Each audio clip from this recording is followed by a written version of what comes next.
Okay. All right, here we go. All right. Hello everybody, and welcome to Chrono Trigger No LSS by Aedrana. This is going to be a great show. I hope you enjoy it. Aedrana's excited. We're excited. It's early for me. I'm joined by Avanis here on commentary. How's it going, dude? Greetings. I'm doing good, and you? Pretty well. All right. Ooh, looks like we're got a little treat here. Fun names. Curious who we'll be spelling. I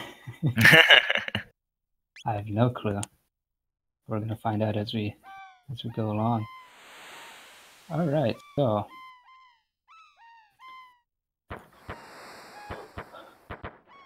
right, so one little detail is we are generally trying to rename our characters to one-letter names. That saves quite a few frames over the course of the run. For Chrono's name in particular, it's going to be about 15 seconds average saved, or actually 10 seconds. And Luca and Marl, they will be saved. Oh, that's an interesting. How did that? Chrono's name looks kind of more interesting than I expected here. There's a parentheses in it. Not sure if that's intended. Anyway, so here we're waking up. Oh, this reminds me of myself. For a beautiful Chrono Trigger run.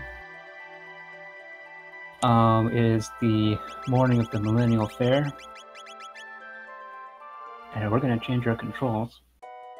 Aedrana, I think you put menu on Y. Didn't quite catch it, but it is important to put menu on non-default for this game, because there is one screen where you need to open menu, and X has this effect of putting you straight in a fight. So that's something that needs to be mentioned right off in case you would like to pick it up. You should get used to non-default controls. And we're bumping into Marl. Oh, nice. Nice. Go. Yeah, good movement. Yeah. He actually picked it up and then pushed into her sprite in order to try to speed up her animation. And so after the text, she would group up with your party faster. Okay, I'm not sure if you went for candy skip, but that was not looking like it. Yeah, maybe not.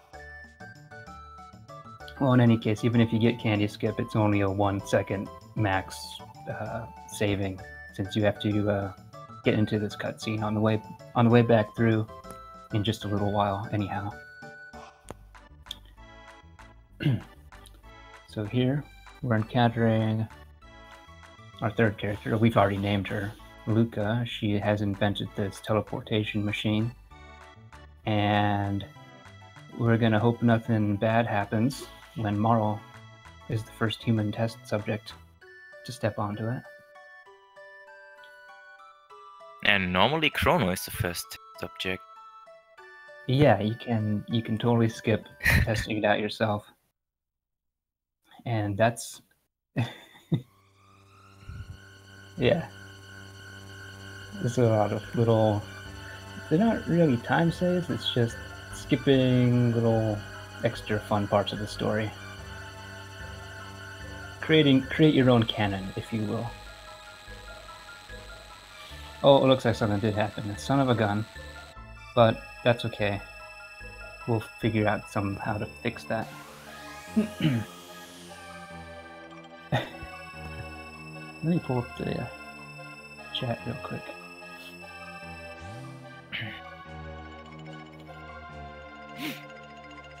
Well, Marl is gone. We will never see her again. Maybe. That feel when.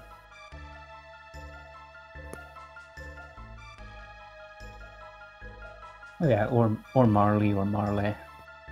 I think Marl is close to the Japanese pronunciation. Yes, same with Masamune. It's Masamune, not Masamune. Different. Yeah.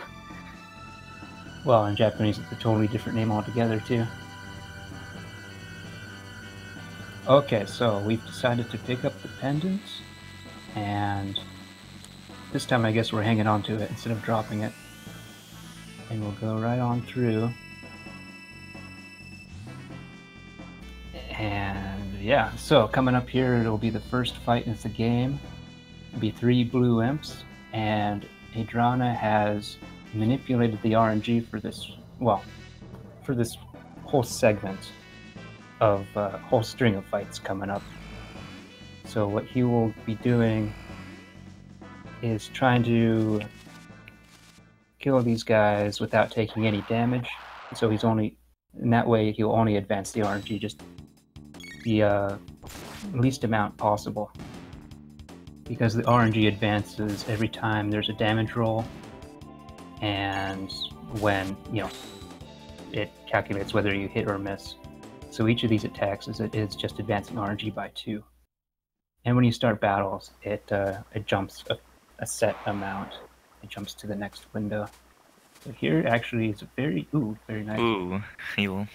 Yeah, so that's one of the 4 bird skips we'll be doing. We'll be coming through this area 4 times throughout the game.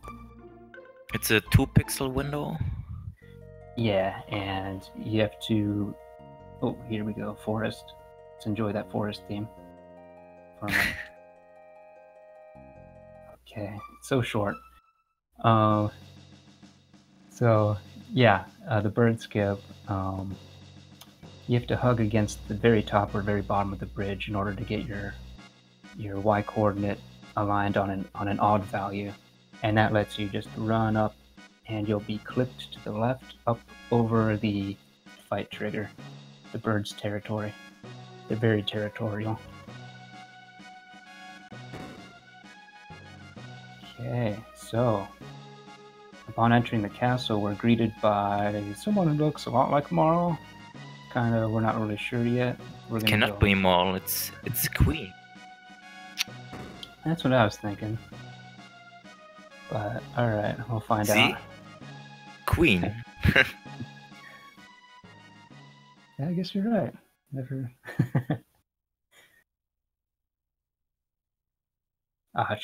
She tricked us. Oh, she fooled us. Unbelievable. But yeah, I like to refer to this room as Marl's room. She's the only person who uses this room in the game, so.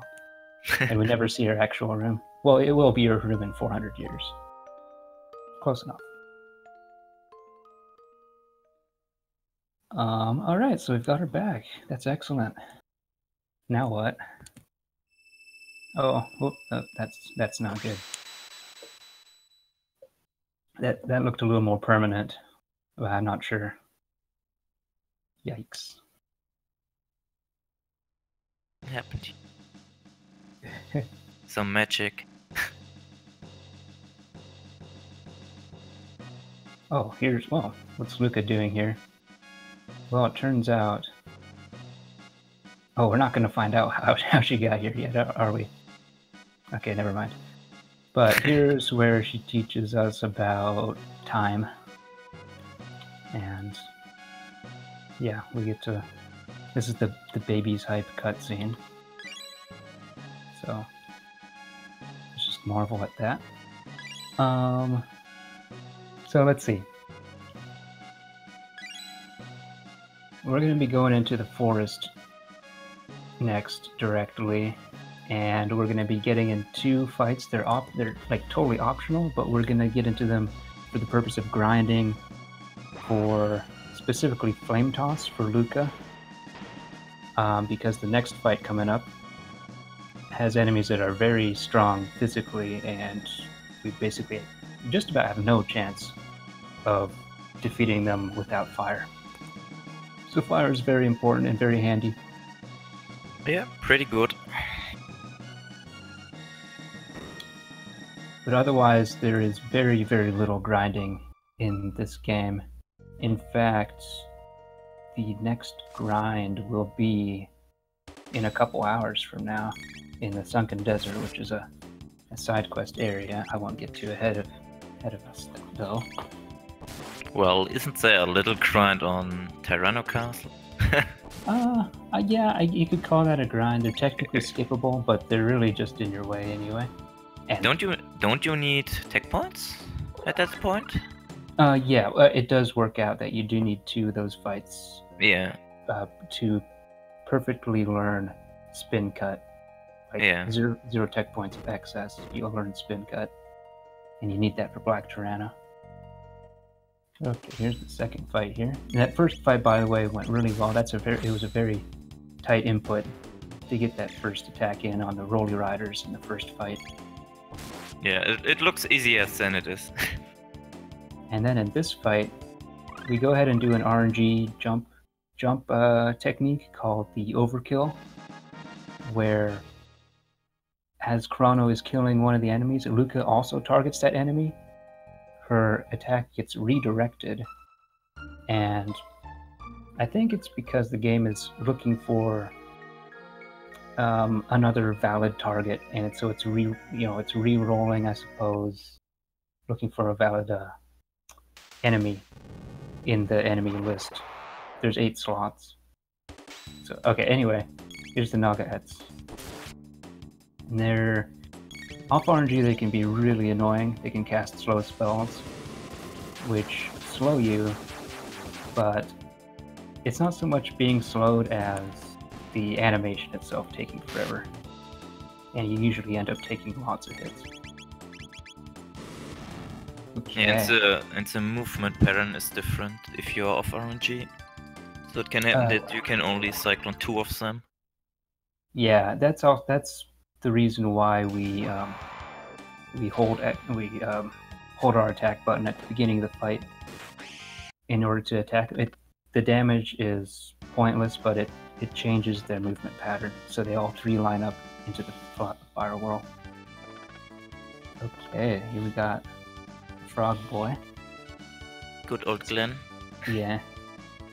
Marshmallow Glenn. Alright. Let's see. Ooh. Tea. Alright. White tea? I don't know yet. This is probably for the final team that he's setting up for. I can't think of what. I guess Frog will be in slot 3. And anyway, so we play the organ to open up Hidden Passage. He does not get the save to revive, which I think is, I don't know. I think there's no reason not to get it. Yeah, I mean it slightly messed up his menu. Yeah. Oh, okay. So what he's doing here, he's doing a fade out, and so this is one of the key glitch techniques that we use many times throughout the run. What he just did there was, when you hit a door transition, you have like 16 frames before the room fades fully to black. So if you open menu to interrupt that, and then close your menu again, the countdown for that fade out resets. So you can carry the door transition with you. And all you used it for there was to pick up a power tab, such that he wouldn't have to stand in place and wait for the item fanfare music, and you end up having to stand there for a few seconds too as the music resumes. But yeah, so he saved a second there, even though it took him a couple tries. Alright, so from the Naga Ets carrying the RNG, he is able to realize these 2 crits with Frog, and that was a very nice. Chrono cannot kill those guys with a crit, so they're pretty strong. Definitely relying on Frog, even though this is his last fight, unfortunately, with us for a little bit. Encore.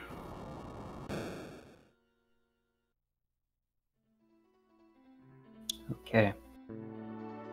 So as we're running through this dungeon, there's lots of fight triggers we're skipping. They don't necessarily correspond with the enemies. There's just set stationary tiles on the floor. Safety save, I like that. Good choice. I like that too. Yeah. This is probably the save you save with the most payoff because it's very easy. He's doing another fade out from this door to the save point. We'll explain what that's about, but it's very easy to drop that fade out by accident. And you go into the room and the exit is blocked. You cannot try again. So you're stuck in this room without the thing you need. Okay, so this is actually the first boss, Yakra. He'll be transforming in a moment here. Aedrana is doing lots of cool things, skipping text by scrolling NPCs out of view, off the edge of the screen. Oh my gosh. Oy, oy, oy. Not like this. Yeah. Well, he opened the chest as Yakra was screaming to make his roar. Sounds weird. I never did that before. It's the first time I hear that. Yeah, Interesting. yeah, he did that on purpose.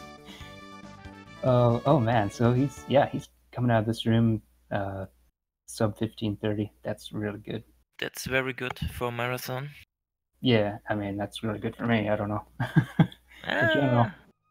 I don't know. But hey, I'm washed up, so. I'm rusty in English version. I don't know the times anymore. Oh, I got you.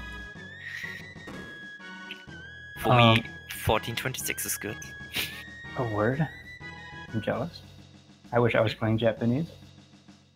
Yeah, Japanese. Which, by the way, we'll get to this. We'll get back to that in a moment. Oh, here's Morrow again. So I'm going to explain what happened with that save point at Yakra. So if you carry a room transition and then go stand on a save point, when the room, transitions you, the game will think, well, this is a simplified explanation, but the game will think you're still standing on a save point. What it really is the save point object is the thing that is looking to see whether you're not standing on it, and it takes away your saving access. So because he never stepped off of it, he never had it taken away. So that's what's actually going on. And then he was able to save further into the room. Ooh, frog skip. Okay. Not yet. So, Not a skip in game. If you forget about frog. Oh yeah. Ooh, forest. Yeah, frog talks a lot, but I don't know. You get to hear his theme, but it's not worth it, unfortunately. So the cool thing is he still has access to saving until he enters the room with a save point. And so he's going to do that here to load up a different state of this room. It thinks you're coming from the east side, and so it loads a different fight, and you can skip the bird fight in reverse, the reverse bird skip. And that saves a few seconds. Yeah, and he did reload here because he wants to set up his RNG again to a different whaler. So he gets a very good dragon tank fight with crits. Yeah, so let me see here. Okay, so I'm just going to talk about the story because I never talk about the story, and I'm trying to get better at doing that. Storytelling. Yeah. Nice. But I guess you could probably follow along what just happened there. Luca has created a key that lets you use these gates anytime you want. How did she make that key so fast? I think... Science. Yeah. But I don't know, maybe all she did was take a copy of the pendant's composition and just put a fancy shell around it. Where is T now? T was Frog, yes? I gotta keep those straight. So what Frog went ahead and did was he felt very remorseful about letting the queen fall into the hands of the enemy. Even though he was the one who even helped save her. Oh dear, I'm gonna get confused. But yeah, so all he has done is he's decided to swim back to his home on the southern continent, and we'll find him later at his house. So we've got a warm welcome back to the castle. We're hailed as a hero, and they're holding a banquet in our honor. Oh wait.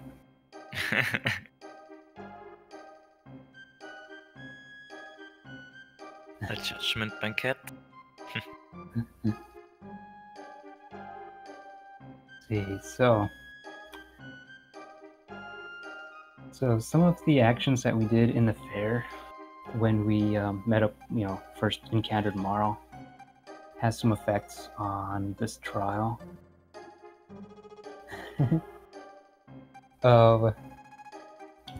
But so we're gonna really hope for a guilty verdict because we skipped a lot of stuff in the fair. One of the 7 jurors is gonna have a random outcome, and it's about a 50-50 chance. So he's also going to answer these questions wrong in order to get the guilty verdict. And actually, right here, as the screen fades back in, that's when the RNG for that random juror is set. Okay, so we're actually going to look at the second juror. We're going to hope for him to say guilty. Oh, one more question here. Was that spoilers? Or is it fake spoilers? Watch and find out.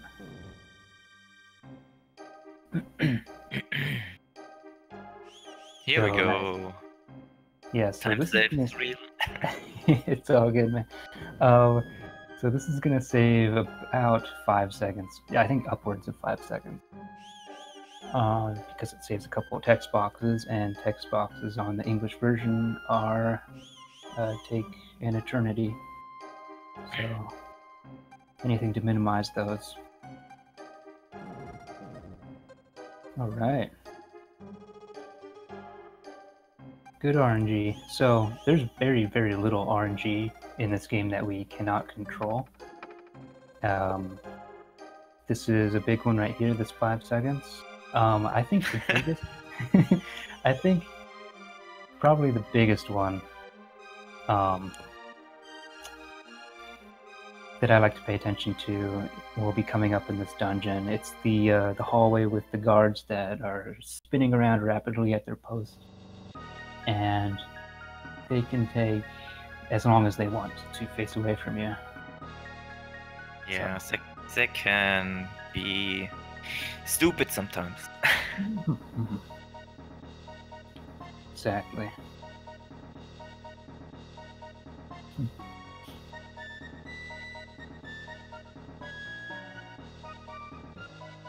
Yeah, all these VODs are being highlighted and I think even put on YouTube, if I understand correctly. Yeah, this is the SNES Superstars Marathon, put on by Speed Gaming, the place that hosts premier original speedrunning content all year round. So, hope you enjoy the show. Oh yeah, so here we're gonna drink from whatever's in this cup. I think it's just the save. Huh? I like the save. Oh yeah, I don't think the save is too necessary, but Oh, not on US, yeah. On J it's more important. oh yeah, that's true. Yeah. Do you know the backup load for Dragon Tank, by the way, on Japanese? No, but I see the notes. There's some mash load stuff. Anyway, so we're gonna knock out one of the guards, and he has loaded into a specific RNG window, about half second, and he's gonna hope to do exact damage on this fight. He's manipulating to get a good damage roll. Yep, right on. Good damage roll here. Yeah, and that's working in conjunction with the sword and the power glove we picked up, and the 2 power tabs minimum. So works out perfectly. Here's a very long fade out. Yeah, it's super boring, and if you drop it... And here's where you get to see, like, so he's got the rhythm down for this. What he's doing, he's opening his menu and he's holding Start and the B button, which closes your menu first on the first possible frame. Here's those guards, by the way. He's gonna hope for this guy to face rightward. Right on. Decent. Yeah, he didn't get caught, so Yeah. pretty good. Oh, he didn't go for it. Probably best to. Oh man, Oh god. He's wishing he went for it. Yeah. But yeah, that was a good play. Yep. And he's also picking up these mid tonics from the guards. We're picking up very, very few items in the game. He has no revives, by the way. He opted not to pick that up. And those 2 mid tonics, those are his only healing items he has. Oh, there was also a tonic drop from the guard fight. Good little fade out there as well. And we've made it through the prison.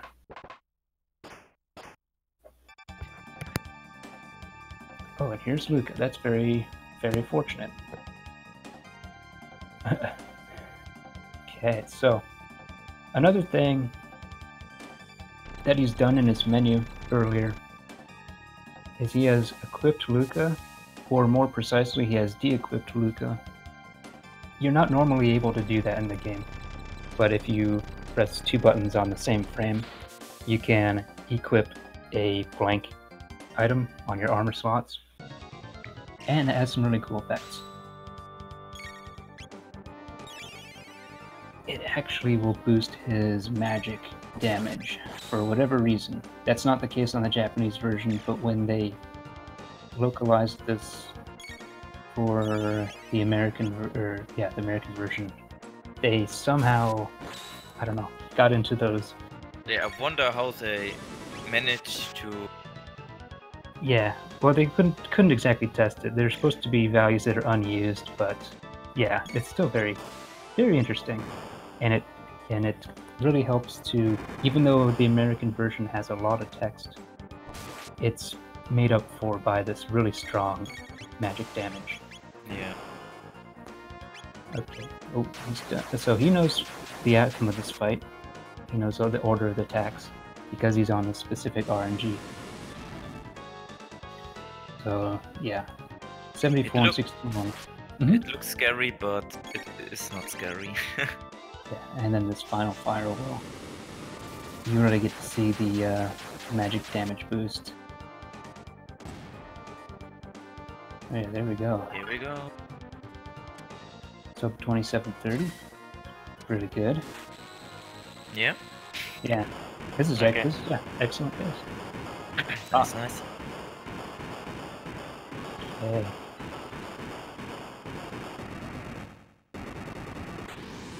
Yeah. We're picking up a shelter here for later, and we're doing a little cutscene skip over here. Ooh, that was very quick. Yeah, that was very quick. Ooh, the Jerry Jog. Look at that. Named for El Gran Jerry, who invented this trick. Oh, I copycat that from your run against Magus. Ooh, the son of a gun. Right on. The lifespan. The life cycle. Anyway, so in this scene right here, Morrow decides that what does she decide? She decides to run away from home forever, doesn't she? Yeah. Well, that's okay. Maybe it'll work out for her. So what that Jerry Jog did was it positioned our party members very close to the door. So you could kind of see they just slowly ambled out the door. Nice. And Shit is going crazy. yeah, nice dude.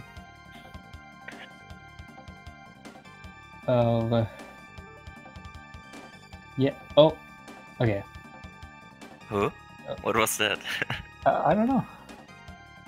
Just seeing if they wanted to catch us or not.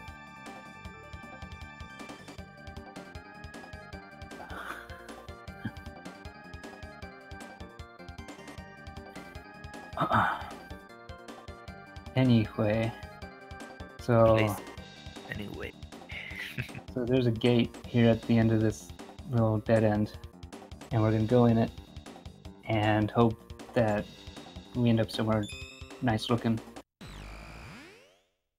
So the future will be this next segment for about 15 minutes. It's a pretty long segment, but there's some really cool like platforming movement rooms. I like it. Yeah. So Chrono Trigger is a pretty interesting RNG speedrun. Not really for its RPG elements, but because of its non-RPG elements, I feel.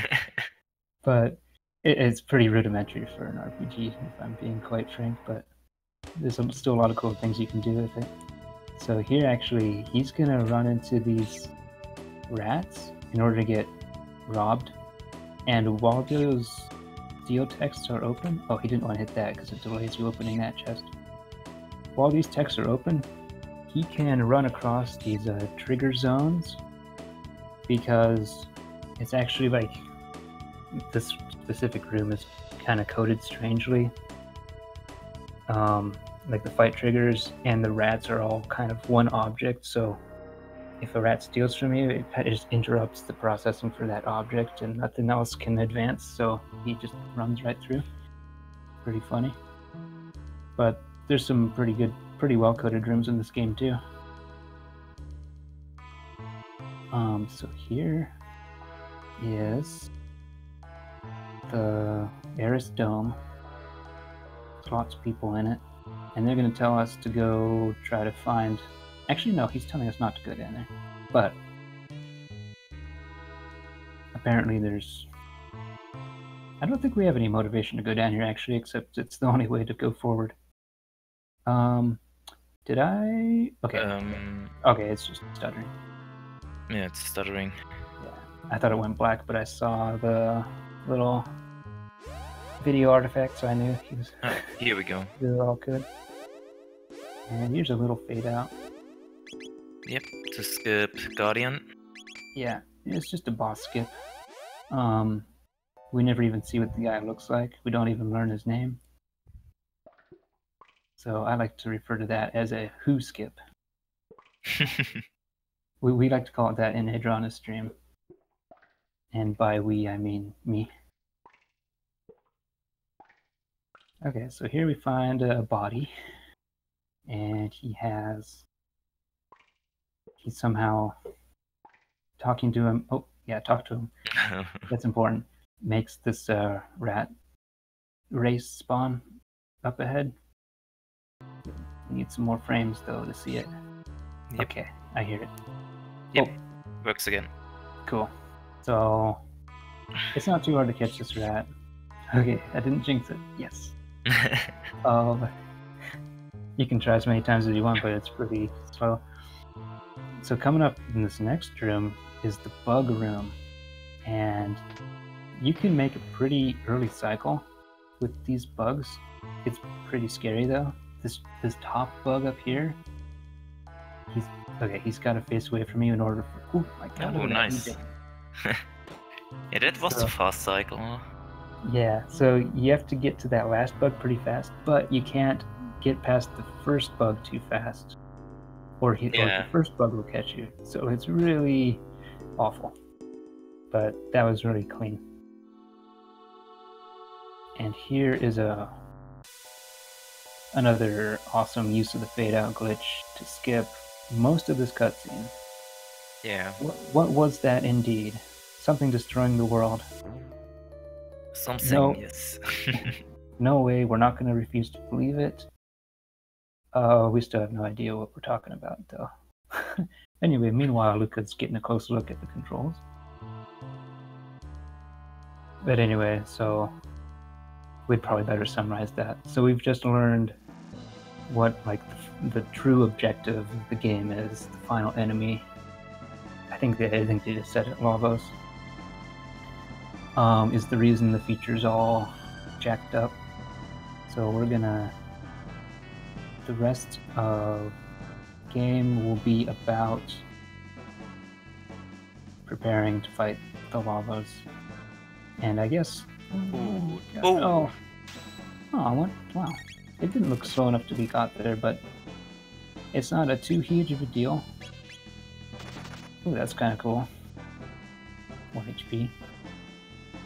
Yeah, those Wasn't guys. enough. Yeah, those guys are annoying because it's really hard to run away from them before they do an attack. They're very fast.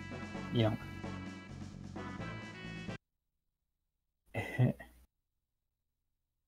Yeah.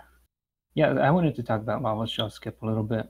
So, there's basically two major any percent categories. And if your question is why is there two any percent categories, that's a long story. But anyway, there's two. And it's basically whether you choose to fight, kill the shell or save the shell. So in this category, we're going to kill the shell. And it's like a really awesome, challenging fight. And the routing is like, it's so good that you just want to run it. You just want to run the category. No. Yeah. No. Better skip it. This category is, I will dare to say, harder than any percent. There's a lot more things that can go wrong, but there's a lot of cool things that can go right. And it just has a really cool climax to it. But anyway, you'll see that later. It's coming up faster than you might think. Yeah, it feels good when you beat Shell. Mm-hmm. It feels very good. And I say 2k points. Here we go. Mm-hmm. Ooh, solid start. Mm-hmm. Oh my gosh. Combos. Combos. Oh, dang. He could probably get it. Okay. He takes it safe, I think. Yeah. Probably for the best. If you lose to this guy, you can do it again. You can do it again. Oh. Okay. Well done. Yep. Was that 1366? I can't read those numbers. Yeah. 1366. Font is too tiny. Alright. Yeah. If you lose, you can walk across the lab, which is a little bit faster. You have to get into some fights, which would mess up your RNG, but he's already kind of off RNG. He has 1 HP, but this fight is pretty safe though. Chrono should never die if you just mash with Luke here. And Chrono's okay. Okay. Yeah, see? No problem. Yeah, when you're on RNG, you get a couple crits from Marl, and those are really nice and fast. And it's the reason we put the Berserker on her. Oh, I can mention what the Berserker does. It causes an auto attack status, and it actually boosts your attack and defense by 50%, which is huge. And I don't want to spoil anything, but we're going to use that again later for some more fights. Does it also affect your speed? I think it does slightly. It gives them some ATB priority. Yeah, I think so too. Yeah, I don't know the specifics of it.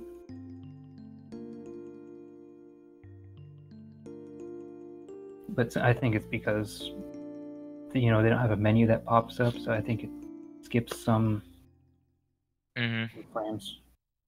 Oh, here's our robot. We just fixed up. One cool thing that he did was, as approaching the robot, he went over to the left and then back to the right, so that Marl, his third player, would be very close, because the cutscene will advance once Marl is inspecting Robo. So, and there's some other examples of doing kind of a regroup beat up. Oh my gosh, Oh, look the at that. Bobo, the Bobo. Classic. I'm a fan of Bobo. He's a good Bobo.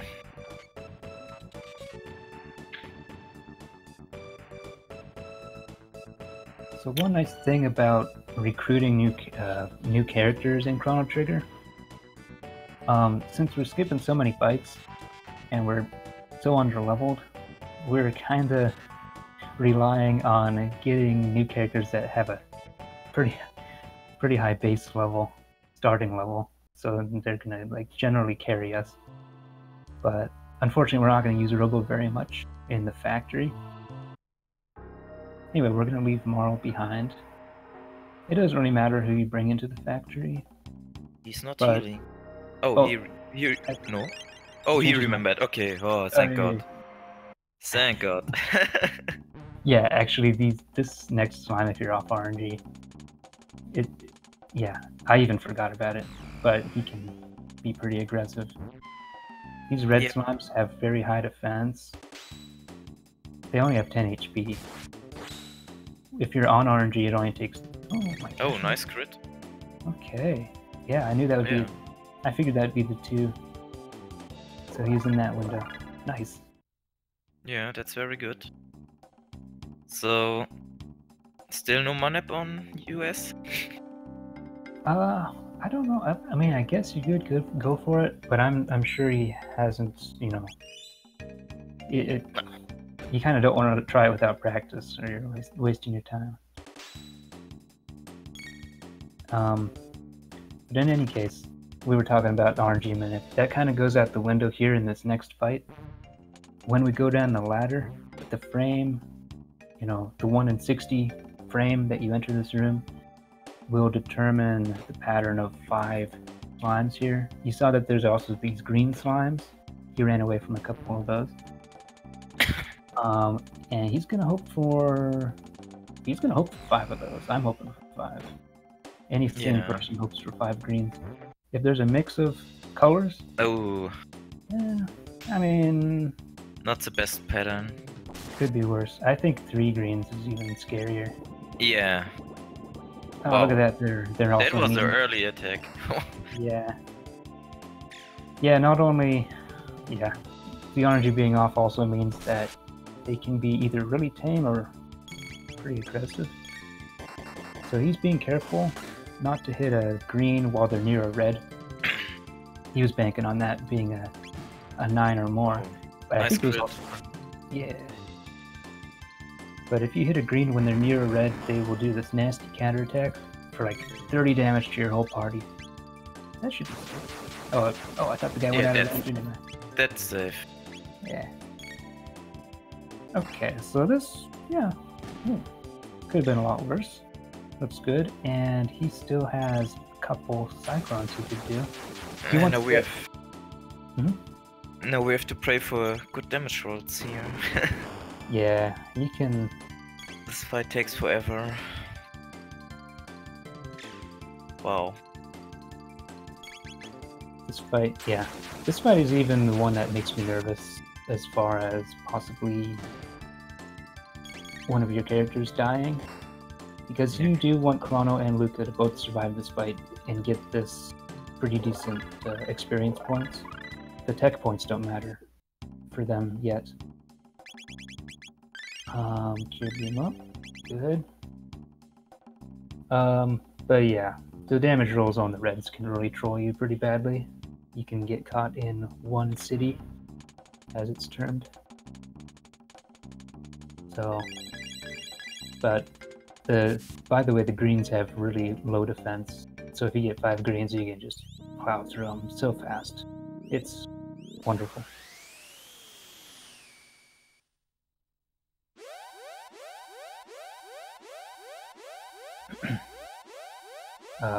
LSS refers to the Lavos shell skip. In this category, we're going to fight the Lavos shell instead of skipping it. It's a pretty cool watch. Hope you enjoy it. The Lavos super slide. Yeah. Yeah, sounds better. by the way, I should mention a few times that Ivana's here commentating with me has the world record for any percent with LSS. So if you want to check out what LSS looks like, you can watch his run. You shouldn't skip to the end, you should watch the whole thing. So here is a pretty scary fight. Scary fight. No revive, only metonics. Yeah, well, frankly, having a revive doesn't help you too much. Yeah, get your robo thumps out, y'all. Get them ready. 5 thumps also suffice.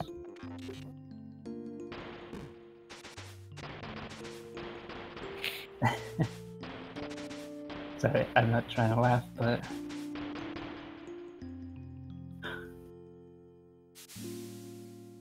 it's how I cope.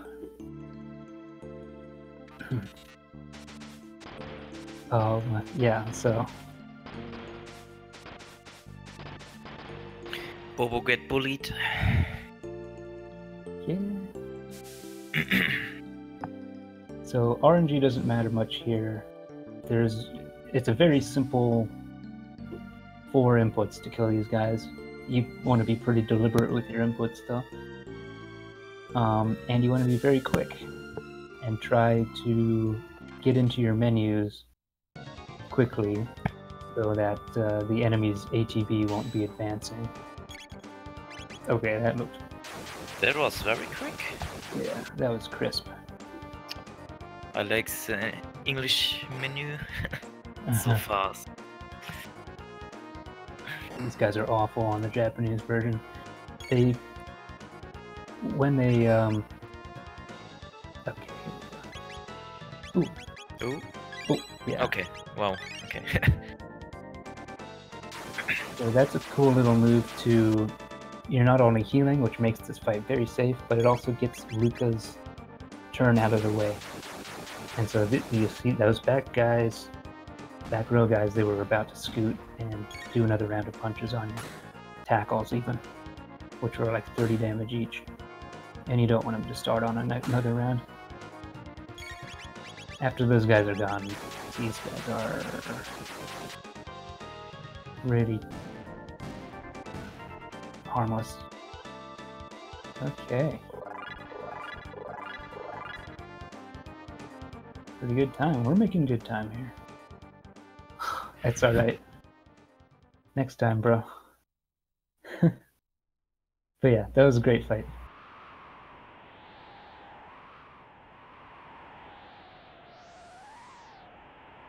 So we pull Robo out of the trash and repair him again, as you do. What is next? Oh, a couple of cool stuff is coming up right now. Yeah. Let's see.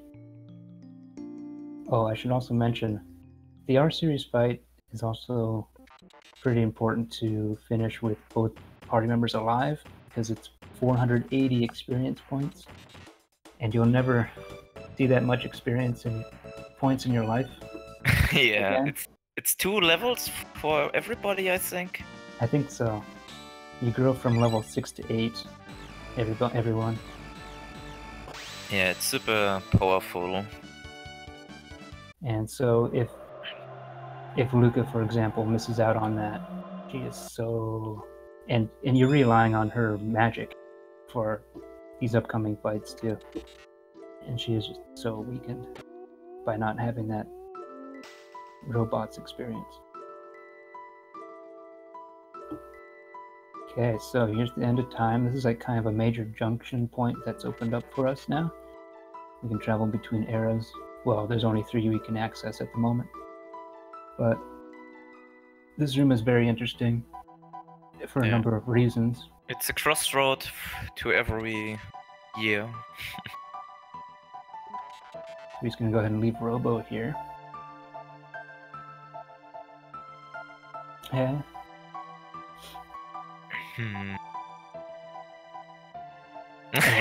Wow. What is this? Yeah, accidentally talking to Gasper Extra. Oh, he even queued up a couple of those. Yeah, wow. Yeah. I never seen that before. That's a thing. So here is the God of War, and he's going to tell us to run around the room 3 times, and he'll teach us a bunch of He'll teach us actually a bunch of techniques. No, magic. Yeah, no, but he also catches us up on the techniques that we skipped. Oh, yeah, right. And magic. Yeah, yeah. But it's just very fortunate for a speedrun that this thing right here exists. So all the tech point, like all the fights before this point, like had no, like the tech points we learned from them had no impact. Yeah, impact. Thank you. So right here we're basically going to start fresh with our tech points count. Chrono learns Slash and Lightning. We're going to go ahead and try not to... Oh, that was pretty Thank God. Thank God he said no. It looks like he said yes for a moment. Yeah, but Maro also learned just her Aura, Provoke, and Ice, and Luca learned Hypno Wave and Fire. I guess we won't be using Hypno Wave in this category, but it's pretty useful. It can be. So here's a cool little trick where he's activating this event and swapping his party to interrupt the rest of the scene. And so he's able to scoot out the door in that like arm pump pose. And that's like, that technique doesn't show up very often. It's part of what makes the Lavos shell skip and the end of time save anywhere work. We'll be seeing the end of time save anywhere coming up. It's like a mini LSS, so you can get a taste of like what kind of movement's going on for it. Here's the Hecarim Cave. RNG still doesn't matter. He's just running away from these guys, hoping to not get MP absorbed here, or HP absorbed. Not that the HP matters, it's just slow and random. Skipping some fights by running in a specific pattern through the room.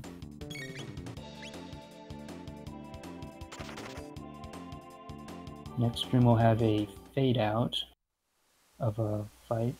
It's a fight you can run away from, but this does save some time.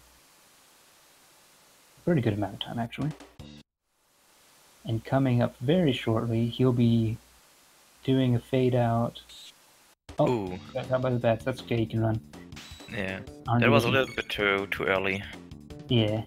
Well, I don't know. I don't know what happened there. But anyway, he'll be carrying a door transition to the save point using the fade out glitch. And then when he enters the next room, which is the boss room, he'll have the save anywhere glitch activated. And I think he's put in Robo here too. Yeah. Robo saves some text boxes coming up. Okay, so upon entering this room, you want to be running because this fight trigger is on a frame cycle. And to line up with the frame cycle, he's going to release the dash button for as short as humanly possible, which is going to be like 2-3 frames.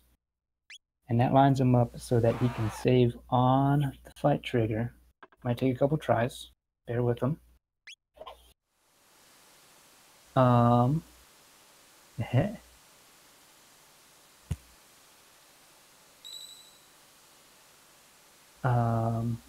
Okay. Oh, I think he's doing a Jerry method. Okay, that looks cool. Okay, so instead of running and doing the release dash, I think he did the method where he walked a few frames into the room. And he could tell when he opened his menu at the door how many frames he had walked by looking at Chrono's walking animation. Oh wow, interesting. Yeah, that's the Jerry method. Cherry is good stuff. Yeah, shoutouts to Grand Jerry. It's in the tutorial, the no LSS tutorial. Oh, okay. Yeah. Okay, so that was Hecarim's skip. Now we are And- coming up to, yeah, mini Lavos shell skip, we can Oh yes. say. It's more like, it's the end of time save anywhere glitch. But yeah, it looks like a mini Lavos shell skip. Yeah, so the whole point of this trick coming up here is, you know, he still has to save anywhere until he enters a room with a save point. And the save point is the thing that takes away your saving access. But he wants to...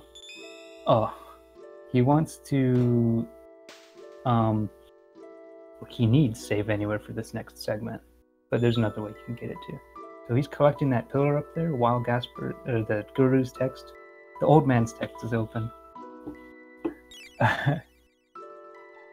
And he's going to try to swap party. The game did not let him swap party because the frames didn't line up. You have a 3 in 4 chance that the frames will line up so that you can swap party and cancel that flying thing, the zip, where the pillar takes you up to the top left corner of the end of time. And He was second bird skip. oh, it's on the Right. verse. I didn't even pay attention to it. He nailed it. But now you have to go to the cathedral and take the save point with him, because he missed the end of time save anywhere glitch. That costs around, it's around 33 in J. I don't know US. Yeah. Like, he's gonna make sure he has it good, because he's gonna do another boss skip very similar to the Hecarim skip coming up. To skip some fights on the bridge. We never actually see what the fights are. We're just gonna run right by him. Oh, he's gotta go talk to the guy first.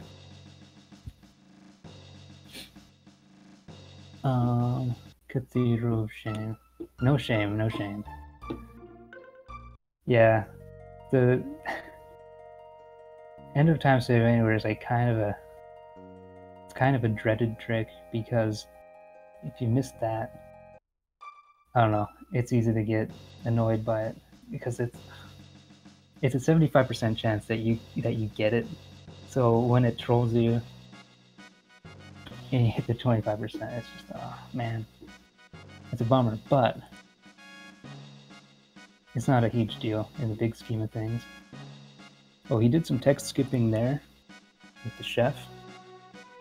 Again, another example of scrolling NPCs off screen as they're talking, and if you time it right, you can scroll them off screen just as their text is about to open.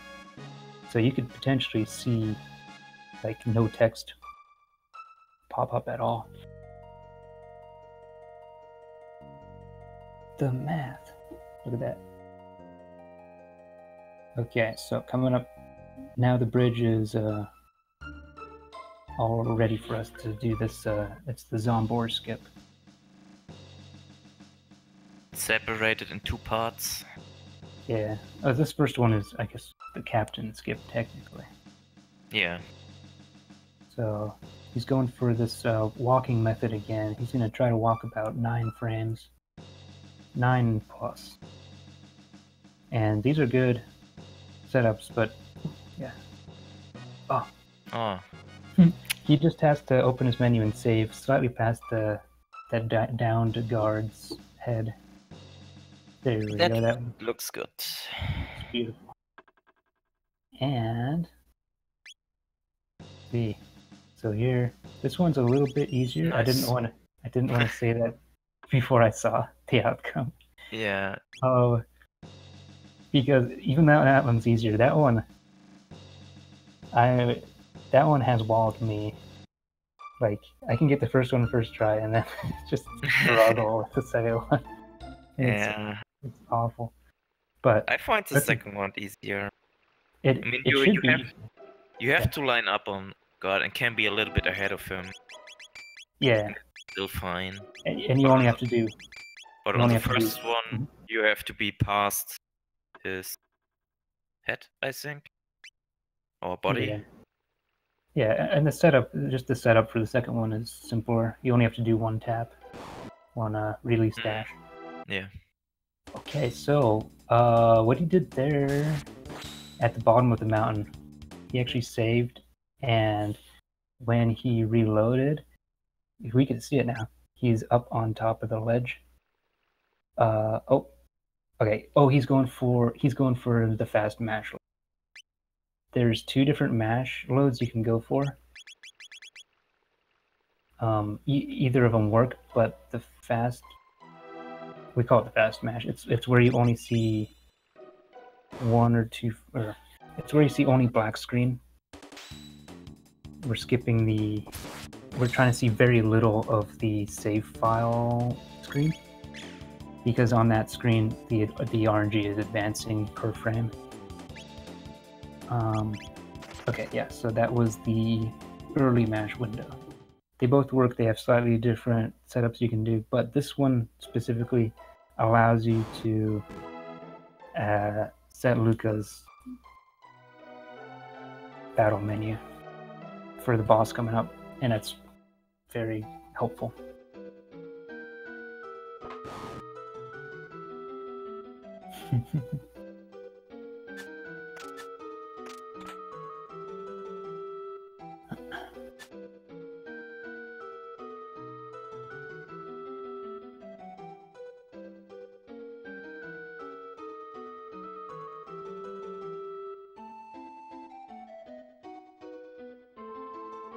Okay, so we skipped a bunch of fights there. It's a pretty scary area. I like the music. Scary, but the music is so good. Yeah, I was kind of lost in it. It's my favorite, probably my favorite track in the game. Okay, so yeah, it's pretty crucial to not get into any fights, because he's carrying RNG from that first bot battle down at the bottom. Does he get fast bird? Oh, he doesn't get fast bird. It's possible to, when you fall down off the ladder, to just run instantly, because the camera won't pan up to you. It's very, very funny. It's a 1 in 4 trick. And that lets you skip a cycle waiting for the bird. Otherwise, you have to wait for him to throw a couple of rocks before you can climb up there. Yeah, he's got RNG set up for the Masamune fight. So we've got these kids here, and they turn pretty weird looking. This is the first phase. And he's going to want to do a couple pretty quick menus here for the fires from Luca. Okay. Excellent. I should be in the clear. These attacks just have to come out before Chrono's automatic attack. A little bit tight. And then you'll finish him off with a fire whirl. And now he has a specific RNG value for the second phase, where he'll be getting a lot of crits from Chrono. Once again, the Berserker gives you like plus 50% attack bonus and defense. And furthermore, Luca is de-equipped, and that means he has like a, I think it's a plus 10 magic attack per de-equipped armor. Yes. Yeah. But the problem with that is you don't have any armor on. So physical attacks are pretty monka. Oh yeah. But let's see here. So he's doing this strat where you can do a fire punch strat, but the fire plus rocket punch, splitting them up, actually does a little bit more damage. It's a little bit faster. Oh, that's with the ATB bar dependent, right? Yes, this is. And there's some other... Because you're mixing a lot of attacks together, there can be some oddities that occur. But it's pretty rare. It's awesome that he's going for the fast strat, though. Yeah, okay, so... Yeah, that ATB in that last turn he checked to see whether he wanted to delay this fire or not. I think it was good. Yeah. I think he's in the clear now. But yeah, I'll mention again, we don't have very many items. We have not stopped at any shops yet. He has no revives or mid-tonics. Robo has a cure beam, but yeah, it's kind of limited use. Cure beam is too slow for this game, for the speedrun. It's true. It also doesn't do a lot of healing, unless Robo's de-equipped, and Robo's not de-equipped yet. Yeah, this fight is so fast, oh my god. Yeah, there he goes.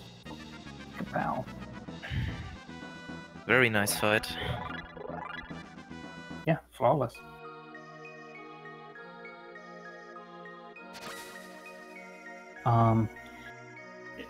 So it's not too terribly... yeah, 7 HP, Luke. It's not too terribly hard to follow these scripts. These scripts are written out for a specific RNG, and many of the scripts you're inputting attacks during animations in order to minimize the amount of variance that can go on. So during that last fight, inputting attacks during Chrono's attack, and I think, oh yeah, in the Fire Punch strat you input something during Masa's attack. But yeah, anyway, but when you buffer your attacks when Chrono attacks, you have to be very fast, otherwise I don't know why, but the ATB with the Berserker can be a little bit messy then, if you don't do your inputs fast enough. Yeah. Okay, so here he's selling equipment mainly so that he can de-equip. In order to de-equip, you have to have no armor in the slots that you're going for. But he's also bought some revives finally, and mid-tonics, and what else is there? Shelters. Shelters. Yeah. And so, funny thing is, once we got down to the southern continent, we just made a straight shot for that mountain. We had no idea what business we had going up there. We even skipped a cutscene at the very base of the mountain where that kid that we just visited, Tata. Yeah, we'll tell you like what's going on. Like there's the Masamune up at the top and things. Just totally skip that. Oh, here's Frog's house. So from the Masamune cave, we found the broken hilt. No, broken blade. This is the hilt. So now we have a broken sword. And yeah. No, we need to fix that. Yep. And we did find a name on the hilt. That's Smelchior, a guy we never visit in a speedrun before. Exactly, we've never even heard of him. Yeah. But we have an idea where he is. But you see him the first time in...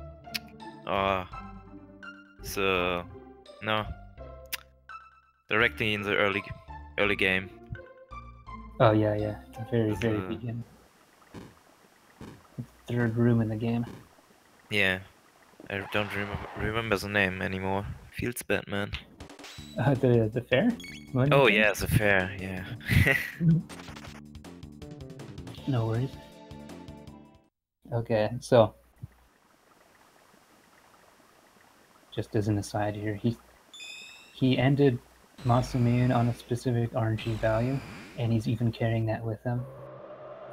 These fights coming up, they don't require you to have a certain RNG in order to finish them quickly, but he's just carrying this certain string with him where he can predict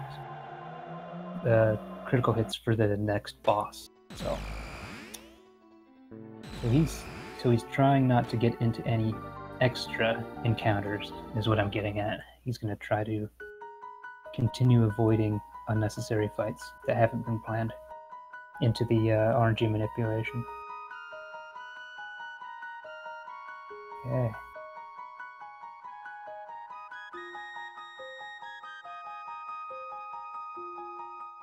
Now we talk to Melchior, and he needs a rare red rock to fix the Masamune. You only can find it in the past. Yeah, he did a fade out right there to even skip that dialogue. So like, yeah, I forgot we got to keep up on trying to fill in the story. The lore. Yeah. Write your own story. The speed game. Want to mention that text box thingy here? Yeah, so if you close... So when you fall down here, these guys are running left and right all over the place. And if you close the text and advance the scene in a specific 8-frame window when they're in a certain position, that will cause them to... They'll be on a different position when the battle starts, and that'll cause them to move differently. And so that the left two guys will line up for that slash. Otherwise, they'll just be in just a straight row.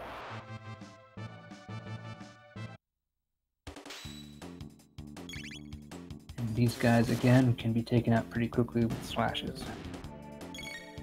And by the way, I was about to say that was probably the only example of an antipode that we'll see, but I think it's used on the Lavos shell, on Hecron.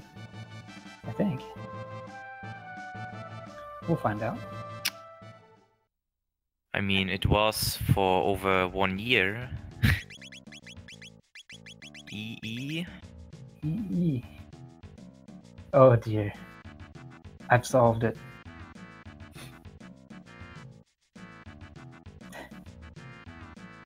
But yeah, so Ada's great because she's great for a speedrun because she's a woman of few words. Yeah. That's exactly. one of the main reasons I like her. And also she's pretty strong, so she's going to be carrying us quite a bit. Let me tell you. And it's also the best waifu in the game. He said it, not me, but it's true, so there you have it.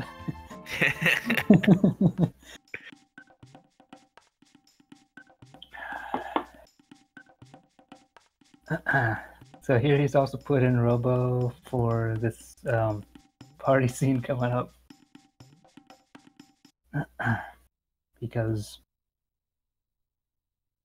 Robo doesn't do a whole lot of partying, so it's fast. Contrast with Marl, who does a lot of partying. A lot of dancing. Robo likes to dance a little bit. Just in place here. Do the Robo dance, y'all. Marlon likes to dance too. Yeah. Big time. Ooh, no turbo. Huh? Oh, baby.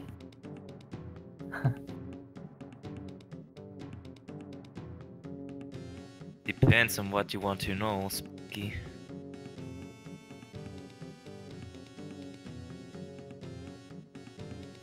There's some pretty knowledgeable people in the chat. For example, Grand Jerry, who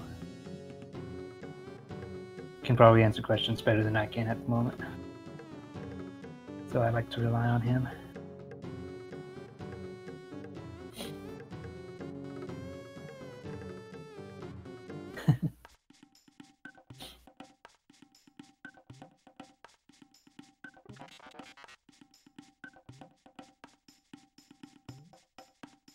Okay.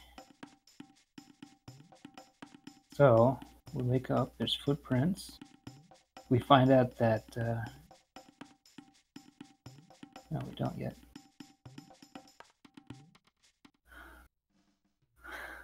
Okay. So here, Ayla will actually join us for a spell.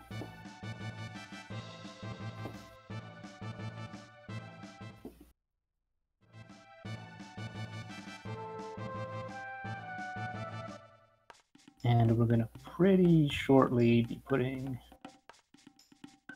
a certain accessory on her. I think you probably guessed. Might be Berserk? I have to check the notes.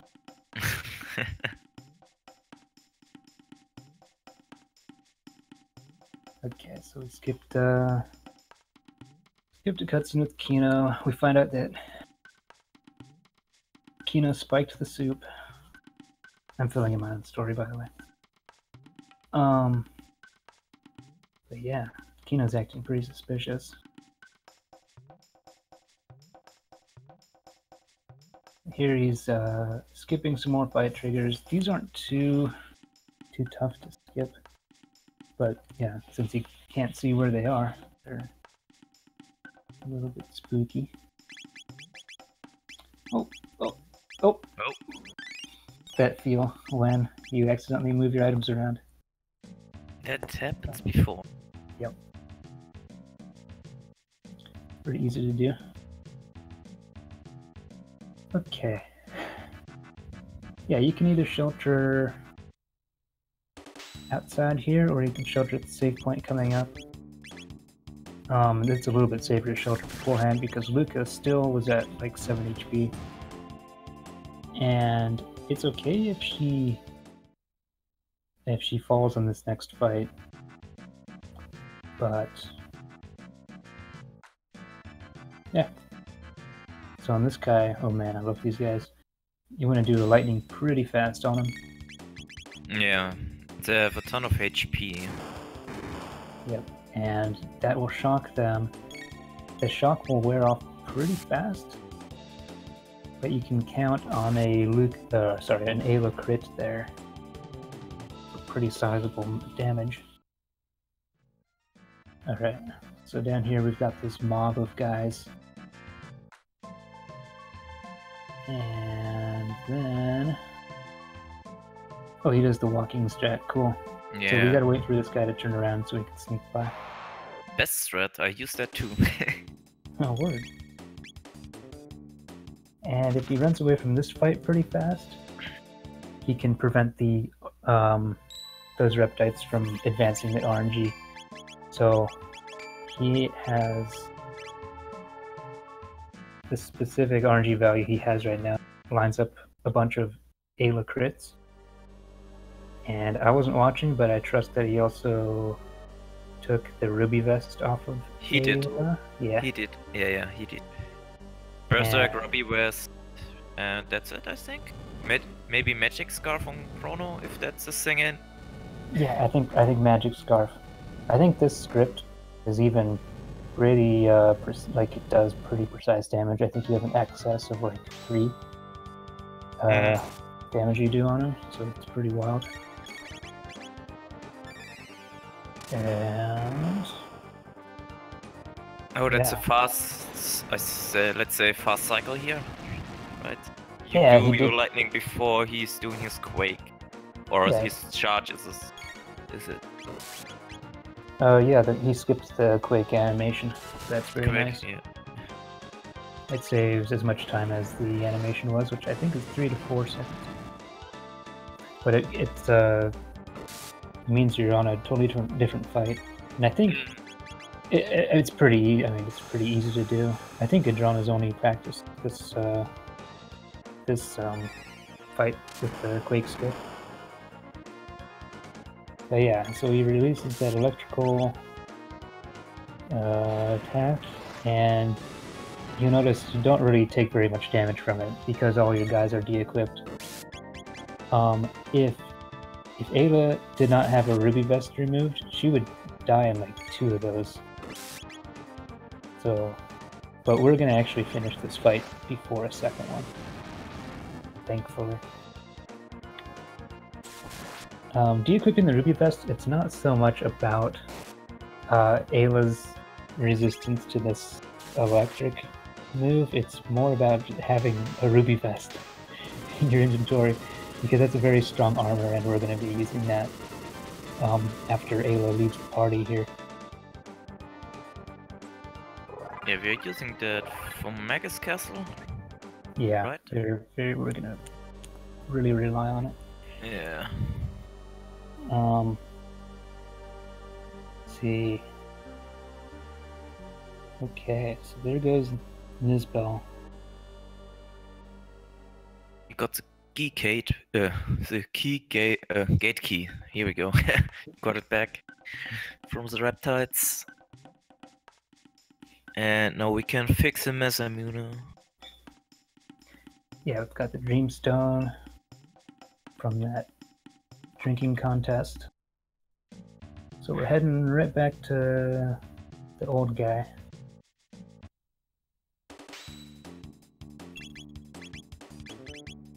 Okay. So if he's able to avoid this fight right here, and oh yeah, I guess bird skip as well, he'll be able to carry an RNG string into Magus Castle. Otherwise, he'll reload outside the castle. It's a very big window, easy load to do. But... And we picked up another berserk here because we lost that one berserk because Ayla, didn't join our group again. Yeah, so it's nice. There's a second one right along the way. We didn't pick it up on the way in to the Prehistory because of the enemies running around aren't really lined up very nicely. Those guys are fast. Okay, so this time we'll fade out using the basement stairs. And, oh, everybody get ready for it. It's everybody's, lots of folks' favorite theme song. The Old Man's Basement theme.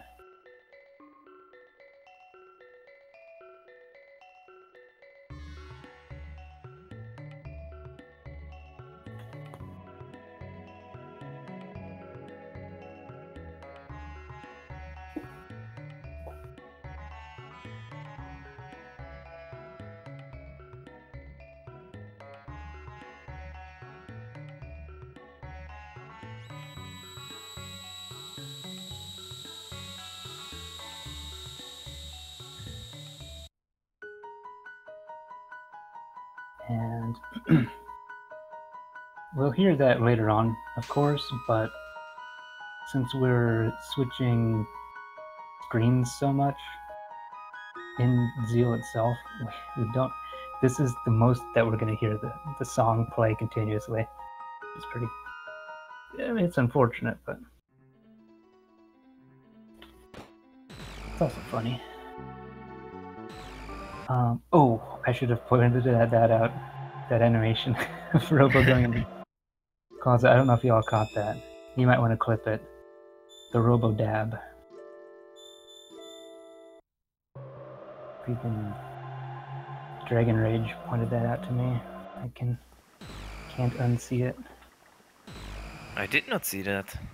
Yeah, I've always forgotten to look for it. Oh, here we go. You got the third bird skip. That's a very important one because you want to carry your RNG minute. Yeah. So here, so we've got the sword. We don't really even say thank you to Melch here. He just gives us our sword and he says, "All right, I think that'll do it." And then Mono's like, "All right, let's go back to Frog."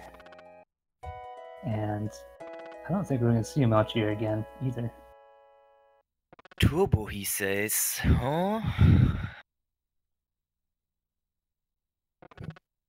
Okay. Not sure if trolling, but also doesn't matter. 6 minutes of cutscene. What are we gonna do? It's a perfect time to get a drink. Yeah, get or some a smoke. Yeah, get some coffee. Magus cup, if you know what I mean. Yeah, if you could do that, Aedrana, that'd be great. No. No, this is making pretty good pace. I think I'm actually gonna... No. I'm gonna wait till... I'll take the flea bathroom break. You can explain flea, unless you want the bathroom break for flea. We'll see what we mean in a moment. Anyway, so here's some frog backstory. Oh yeah, you get that cereal, dude.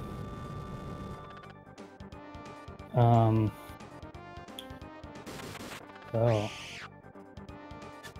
here we're kind of tagging along with this guy in the purple cape, Cyrus, the hero. And oh my gosh, you might want to avert your eyes, folks. This is a pretty scary scene right here. This is the evil wizard. First time encountering him. And this is not for the... You probably don't want to be eating during this next thing here.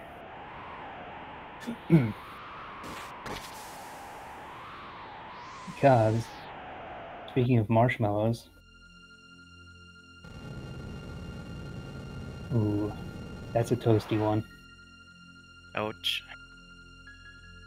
That must hurt a little bit.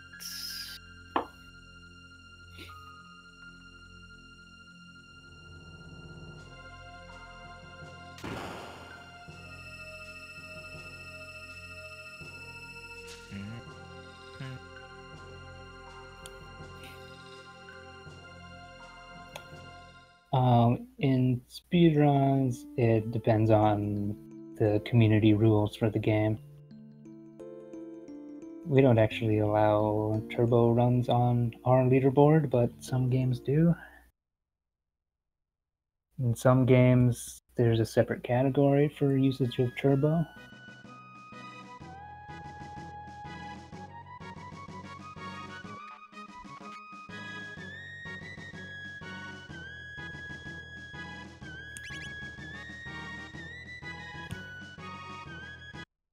Yeah, mashing is a skill.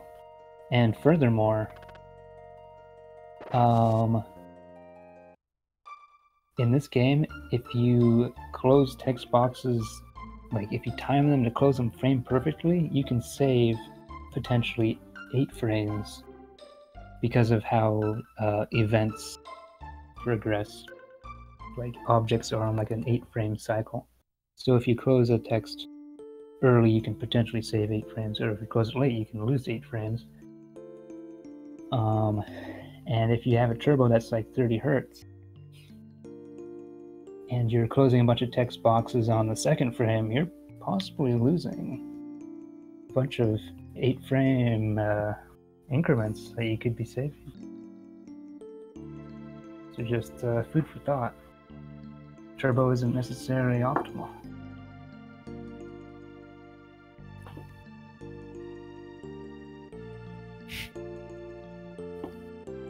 But it's usually pretty good.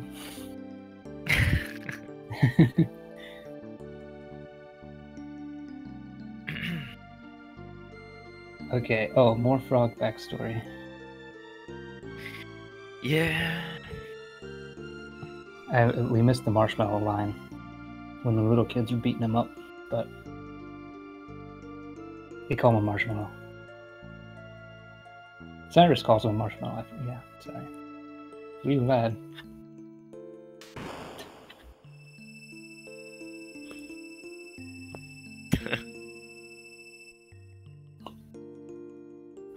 Bless.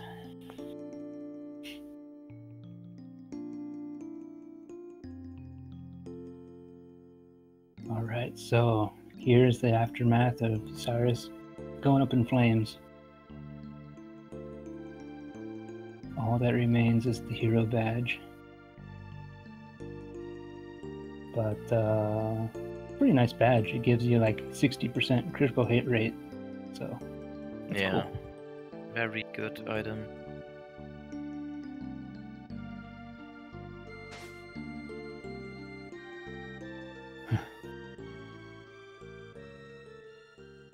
Alright, so here we go. The boring part is already over. Yeah, there's a lot of theories about this scene right here. But if you think about it, well, hold on.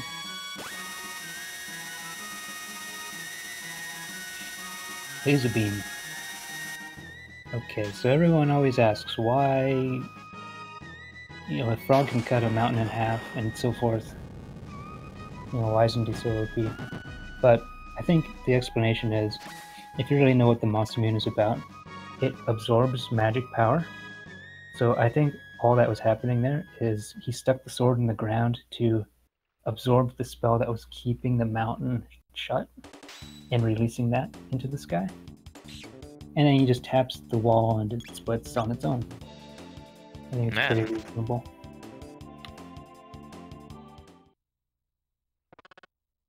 Okay, be that magic. We made those enemies disappear.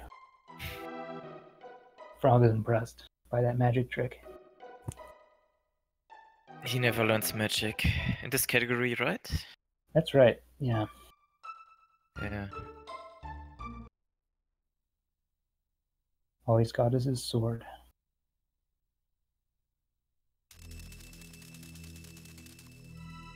Okay, so... Magus Castle. Here we go. Can go very bad. But... it can. yeah, it can. It's a very tough segment in the speedrun. Yeah. So the castle starts out, there's nothing threatening. There's, you know, people are living in here, they're just normal people. Just living their day-to-day life. He's gonna pick up a couple mid-ethers and visit the ends of these rooms. Then we'll finally get some semblance of music going on. Okay.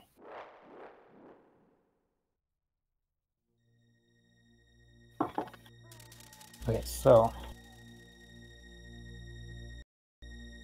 if he's on RNG, which I believe he is, I think he got hit by 19 from the rat. That's an indicator. He'll also be getting Crimson Rain on Frog for either 45 or 46. And then he'll wipe these guys out with a rocket roll, and that'll set him in the RNG window for Flea. And he's gonna put on Frog the Ruby Vest from Ayla and the Berserker. And I think Chrono gets the Power Scarf. Anyway, Frog is by far our strongest character at the moment. The Masamune obviously is very OP. It is. So we're gonna be really leaning heavily on Frog's attacks, especially with the Berserker, which he'll be doing like twice the damage of any character with Chrono and Robo's attacks.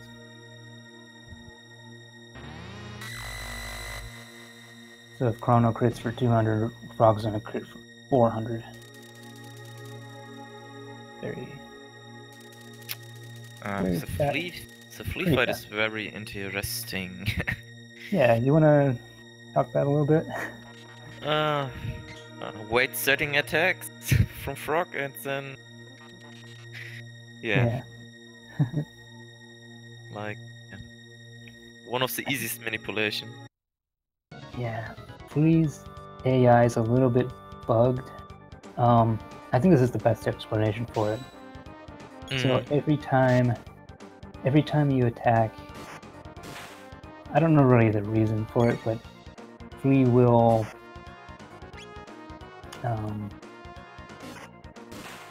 try to recalculate a target and does not find a valid target.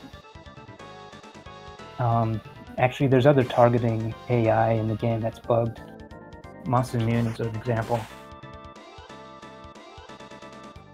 There's some bugs, and they're handy. And someone found this out. I think it was Kile.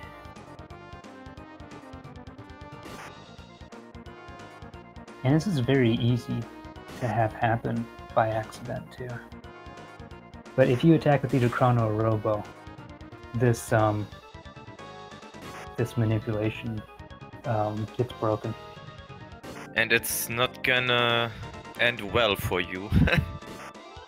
Yeah, once Flea is under half HP, he'll start randomly counterattacking with a big physical damage on all party, the stare. And it's actually important for the script that Frog does not get over-leveled, or Flea will be pushed down below half HP too soon, and you'll get a counterattack in the middle of the fight. Very nicely done. Yep, perfect. And the funny thing is as well, while Frog is out of the party, he's still gaining experience and levels. So if you take an extra fight anywhere in the game, basically, even without Frog available, he'll be over leveled for that fight. So something to be aware of. There is a way to recover from it though, too.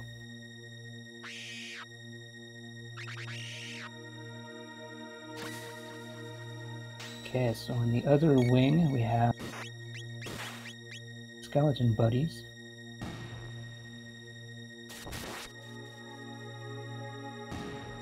And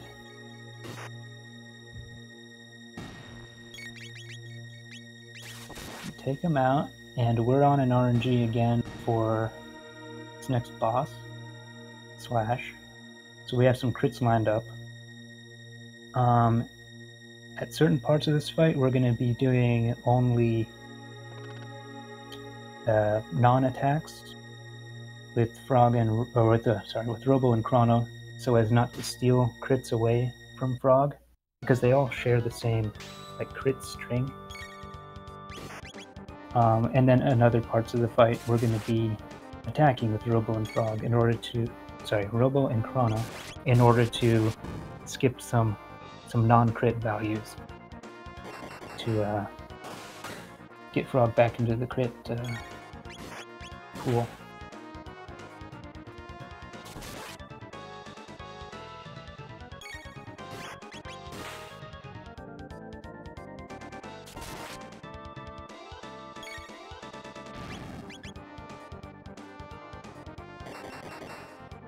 So let's see.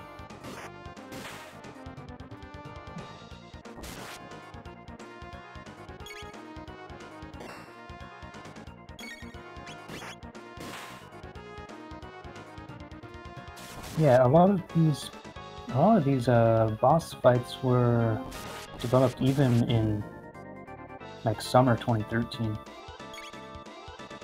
That's when kind of Kile the Tasser got his hands on it, and yeah, by the end of 2013, I think, Ottavino had also worked out scripts for the entire game, which was so wild. You had to be there. Alright, so the second phase of this fight, the SS Sword, it's a little bit more dangerous. With the de-equips going on, his actual slash move is not doing too much damage. It's doing a little bit more on Frog since Frog has armor. But Frog will be taking some hits from slash physical hits, so yeah, he needs armor. And this is actually an Aedrana fight right here. Aedrana is still around, he's still active and making new cool fights. I think this is from, well, I guess this is from 2 years ago. That's recent. Honestly, pretty recent.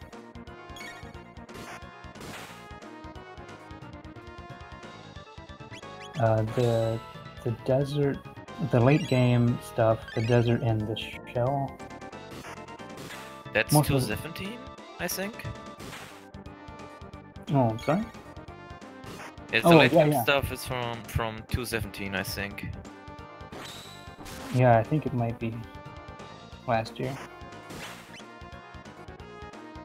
So that is still improving too, this category. Still being worked on, being routed.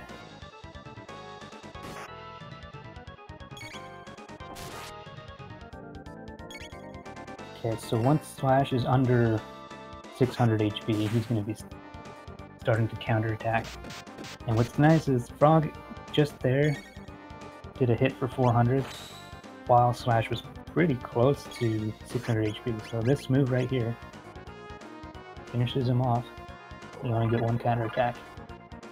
Lines up still perfectly. Nice fighter. Yeah, good. Yeah, going off of RNG, by the way, I just want to remind everybody that misinputs are a thing. Like, even though the fights are scripted, we know it's going to happen. You know, it's very easy to slip up somewhere and then you're on your own. Yeah, if you drop RNG on Slash, it's gotta be tough. Yeah. But Aedrana is the best no LSS runner at the moment. I can say that easily. I think I know one that has a better time.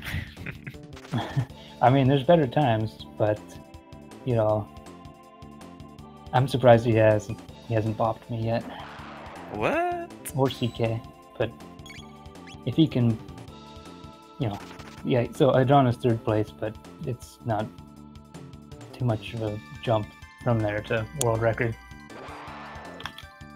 Especially, I mean, world record at the moment has dated Rat, so he can get it. Just a matter of time and grinding. Yep. And Aedrana does run pretty often. This last week or so, he's been focusing more on practice for this this appearance, but yeah, I think he'll probably be back on the grind again soon. I hope.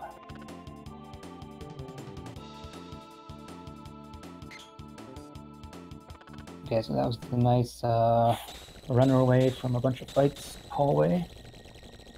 And now we've got the Aussie traps. So if you take a hit by any of these guillotines, and they do 30 damage to your whole party, you will want to shelter just before Magus. Playing it safe is a good call. Otherwise, we're taking we healed up right after Slash. And we're gonna just take that HP and MP straight into Magus, ideally. Okay, cool. So at the end of that ramp, he was able to clip up past the rolling. And that'll show up in this next gym too. Oh man, I can't see the floor. Ooh, so that room. Yeah. Alright. Is he going for it? No, okay. The first one, I don't know. He might have thought that the first one was a little bit slow. You don't want to... Yeah, it was looking a little bit low to me too. Yeah, if you're a little slow on the first one, then you can't get the second one. Yeah, I think it was the right decision here to wait. Yeah. Alright, good Aussie traps. I guess these are traps too, technically.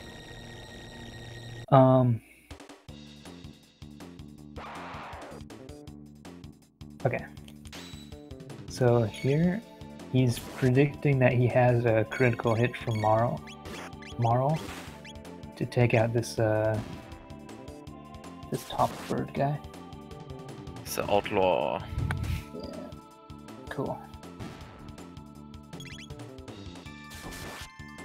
And then he's actually going to switch in Luca for a little bit because she's got stronger magic. The reason we're putting Marl in, we're only putting Marl in for one fight in this whole castle for that those tech points. I think it's 12 tech points. Because her tech point route is pretty important for this category. Yeah. It's very, very optimized tech route.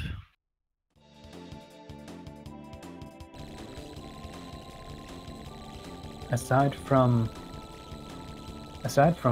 Marl, the tech points don't matter a whole lot. They line up pretty well for most of the game, and you can get by with what you have. There's no grinding for stronger techs. But yeah, it'll all lead up to learning haste just before the shell fight, and you learn it with one tech point in excess. So it's very, very nicely routed. Ooh, okay, so he does this overkill. He actually targeted the left guy with the fire, the guy that died, and that jumps the RNG a little bit because her fire redirects. And the only purpose of that is so that Chrono, in this upcoming little fight, won't open with a crit. So that saves a few seconds. Or sorry, I guess it's 1 second. Oh, really? Wow. Hmm? That must be new. I didn't know that. Yeah, but we are still on the 119 window, right? Yeah, we are. Oh, okay. Interesting. Yeah. You don't want to do just any kind of redirect. You want to do a very specific one there with the fire. Otherwise, it's very easy to get off RNG.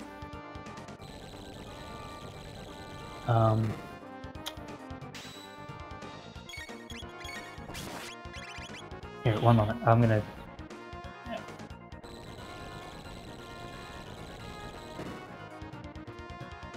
sorry, excuse me, just a moment here.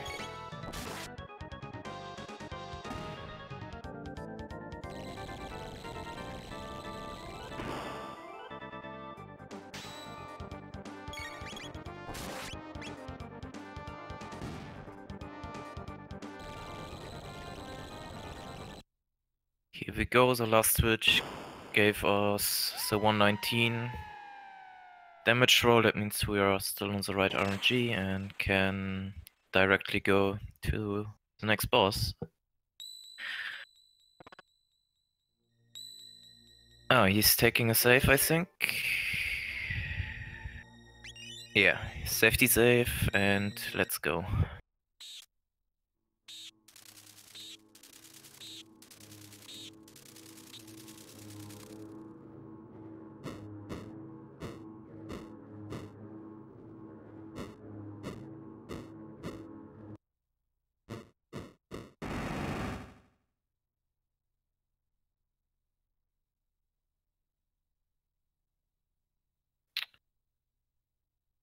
Here we go. El Magus. The Magus fight is very tough to execute. Has a couple of crazy inputs you have to do, and yeah, if you miss one, you will have a problem with his magic attacks. And if something goes wrong and you get a fire attack from Magus, you take a ton of damage because the unequipped glitch in the US version doesn't work for the fire damage for some reason. And you want, or the script says, of course, you get Shadow or you get Lightning. from Magus, because that are the two elements we have right now in our party. Because ice or water, Frog did not learn that on the end of time right now. He will never learn it in speedrun. So yeah, Luca has fire, so nothing is left. So if everything goes right, we only see shadow and lightning, and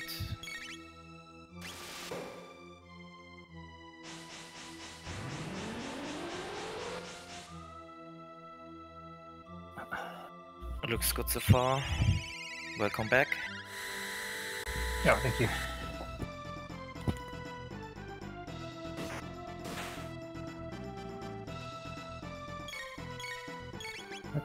Okay, so it looks like he's on the... Oh, yeah, that's lightning. Yeah, he's on track. Cool. Yeah. So did he save before Magus? Yeah, he did save before Magus, and I mentioned already that we only see lightning and shadow and stuff like that. Oh wow, what is... That lightning was looking black and yellow? Or gray and yellow? What was that? I don't know, that looked pretty cool. That looked very cool, yes. So let's see. So with that last lightning, no, with the last, what was it, the last slash, he did. Anyway, he pushed Magus under 4,500 HP, which is when he'll transition to second phase. But in that time between transitioning and putting up that cast a spell, changing his magic defense, Aedrana went ahead and was able to squeeze in a couple more lightnings while he had the lightning weakness. So now he has pretty normal weakness to all magic. Dark matter is pretty hefty, but okay, not too much damage. Robo would go ahead and die from a second dark matter, so we're gonna try to finish Magus off before the second one comes out, which is generally not too bad. You can even get by here with just mashing out slashes, frog attacks, and rocket punch. But with this particular script Aedrana is following, he's gonna go ahead and minimize the number of rocket punches, cutting out the longer animations in favor of the shorter slashes. And it turns out to be pretty... Oh, there we go. Nice.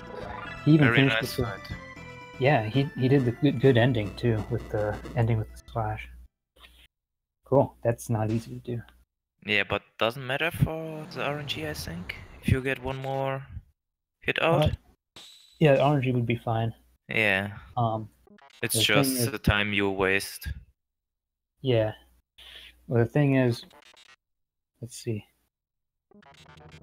If you do the attacks even in the wrong order, if you do the slash before the frog attack, Mm-hmm. there won't be enough damage to kill Magus. So, Oh, okay. and you get the second dark matter as a result.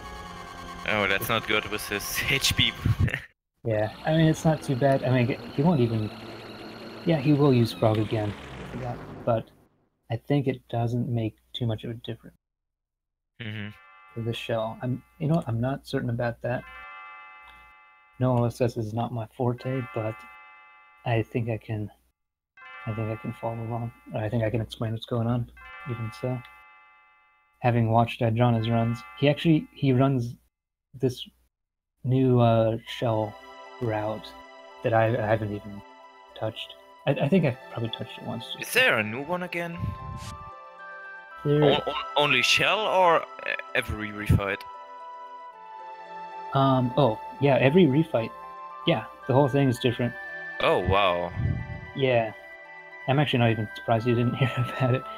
I think for a long time it was only lunchtime the Mhm. streamer who was. I who was like trying. any percent more. Maybe I 80%? It's maybe a little my bit too poor. maybe I go back to no LSS when I have a good time. I don't know. Oh baby. Battle speed 1 on sunken desert and shell. Uh-huh. Sounds good.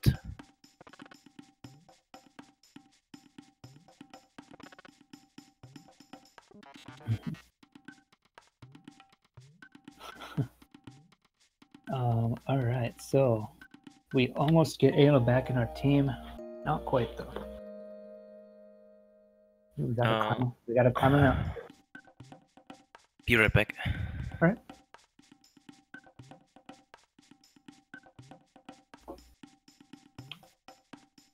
Alright, so now we've got this new village opened up. Fade Out Village. We're just gonna go in here in order to... Oh yeah, we gotta talk to the kid first. I even forgot that. Okay, so this is a pretty long fade out. We're gonna go up here and advance the story where Ayla is talking with the chief of this place. And you don't really get a whole lot of confirmation that you got the story progression. So every once in a while you'll climb this mountain and there'll be nothing at the top. Ayla won't be waiting for you because you missed the fade out without realizing it. So it's probably best to play it a little bit safe. Do an extra menu and fade out a little bit further than optimal. Okay, so these enemies faced left during that runaway, and that's actually an indicator by the enemy movement of the kind of RNG string you're on. So he's ready to tackle the Chrono Fortress. If he gets pixel perfect skips. Yeah, these aren't too bad. Oh, okay. It's not too bad, no. Here we go, first one, easy nailed. Yeah, that's the harder one because there's not really a very good visual cue for it, or not an easy one. This one has a really nice visual cue. Yep. Here we go. You probably missed it, but there's a nice little square in the grass. Very natural looking. Okay, dactyls. Hype.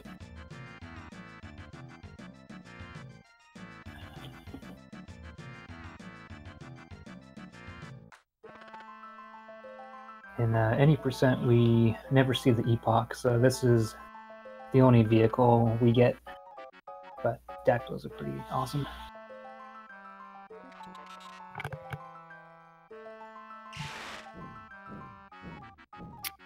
Do we still have the crazy menu right now coming up? Yeah, actually, this is probably the biggest menu in the game. Well, in the category. And we don't do this whole menu in any percent with LSS. Thank God. Yeah, the difference is that we're going to de-equip Marl. Let's see, what do we want on Power Glove? Yeah, so it's not necessary to de-equip Marl in any percent, but in this category, yeah, we're putting Marl in, even for the boss fight, even for the Black Tirana, for the tech points. And it's not really any slower than Luca. It's Ice Sword versus Fire Sword.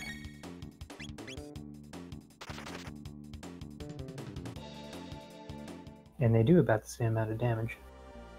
Yeah, but we need the tech points, right? Yeah, that's right. In a pretty recently, the no LSS route fought a couple of these reptites for 8 tech points. I don't remember what exactly changed that those got routed out. I guess different... I don't remember, it must be different order of fights in the desert. Because there is a cool mechanic in the game. Not sure if it's intended, but when you learn a tech from a fight, you that character that learns a tech actually gains double the tech points of that fight. And so the game is kind of rewarding you for not grinding on fights that give you low tech points, but rewarding you for like learning techs on bosses that give you more. I suppose.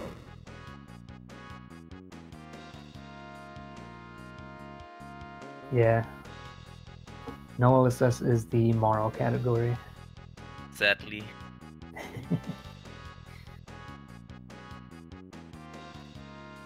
No, I didn't look at his Magus time. That would have been a cool benchmark to check. It was a 152, a low one. Okay. Oh. Whoa. It's a little bit scary, but he went for the dino button skip. Is there a setup for it? Well, it's possible to get a setup. He might have practiced it. But Dragon Rage showed recently that you can possibly soft lock yourself going for that. I don't know if Aedrana knows that yet or not. Okay, so anyway, out on these decks, there's a bunch of fight triggers that he kind of just weaved through. And this fight at the door is actually skippable. If you line up along the left side of the door and run straight up so that you hit the doorpost, and also mashing A, you can get through like very, very often without fighting. Oh, here's some fellow doing workouts in here. We're just gonna mosey on by. He looks pretty busy.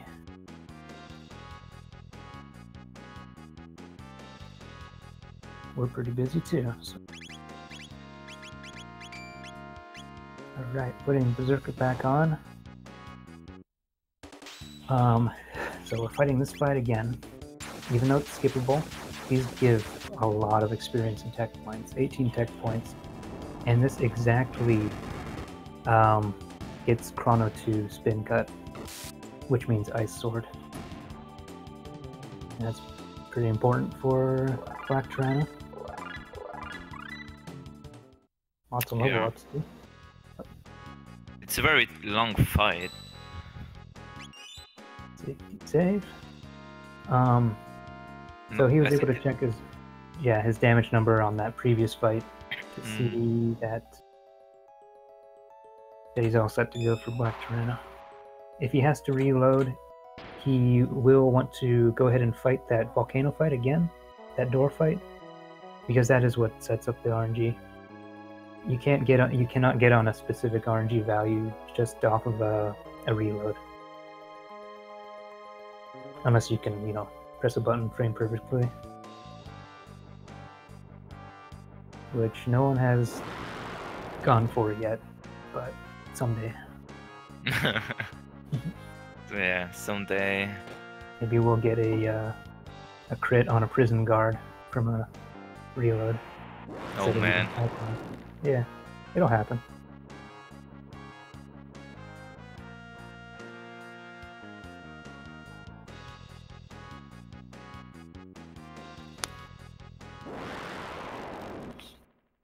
Alright, so this fight's pretty brutal. He's gonna want to take out Zeal here on the left. It's possible to just, use Provoke or something to put Zeal to sleep. But problem is then, if Zeal is asleep, Black Aedrana will go through his little opening phase here with the fireballs, and then go into his big lower defense, barbecue the team phase. But if Zeal is alive, he'll go back to shooting fireballs after that, and not drop his defense again immediately. So it's good to just take out the little guy. And this is all planned out. It's going well so far. He does want to heal Marlow, but when he has the opportunity, he wants to be dealing as much damage as possible. And it looked like he hesitated a little bit there with that mid-tonic. I'm not sure if that was on purpose. It might be. Actually, I think it is. That lets the ATB slip a little tiny bit. I think, if I recall, I think that might be a safety. I think it might be safer to do that. If I recall. Not many people do this fight with Marl.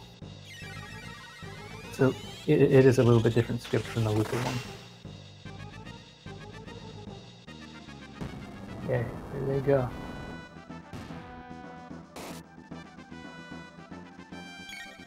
So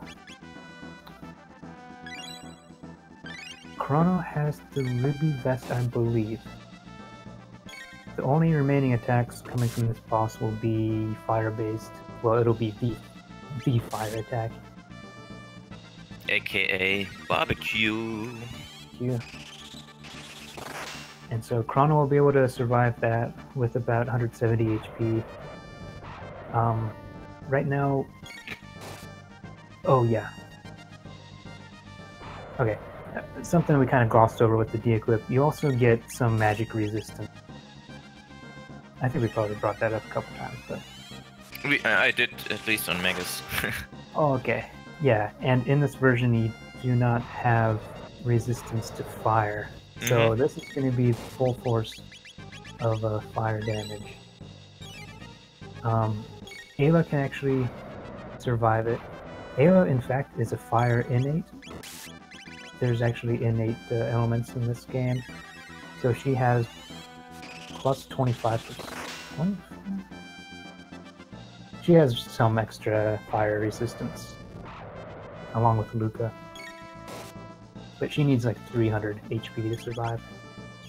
Okay, he got in that really tight, unbuffered ice sword.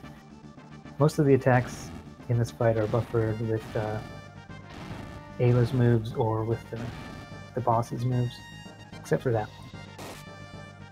Alright.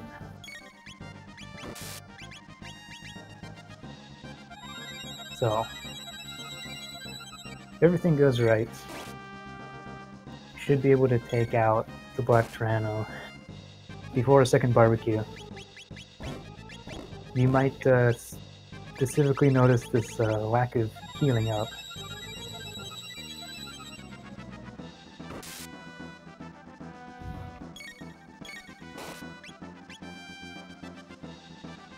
Yeah, I don't think he's gonna heal. This might be the time to do it if you were. Who needs Zeal when you are on G? Agreed. I mean, after the first barbecue, if you don't miss anything, it's pretty much straightforward. Yeah. There's small ATB anomalies that can happen, but I think he was able to control that though by hesitating with that mid-tonic earlier. I feel.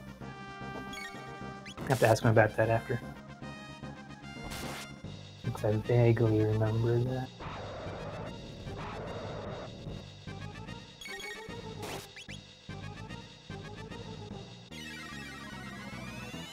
And that countdown, is it getting hot in here or just me? It's getting hot here right now.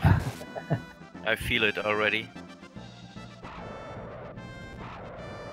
Alright, so...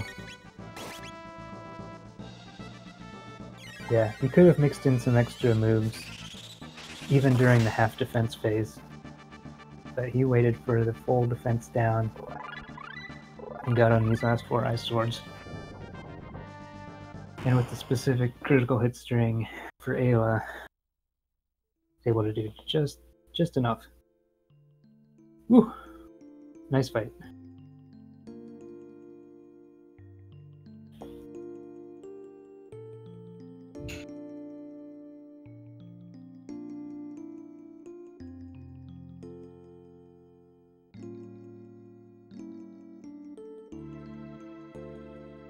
Alright, so here we actually learned some backstory of Lavos. Here's Lavos' childhood.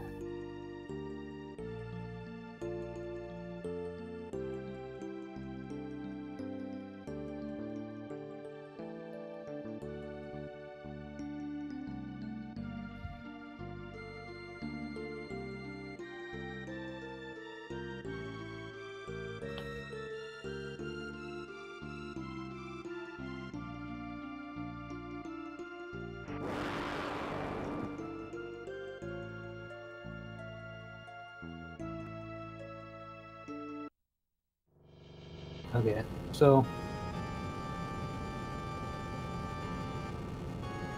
aside from just the choice between Marl and Luca for this boss fight, and well, and the other fights before it, the volcano fights, this category has not diverged from like any of the other categories yet.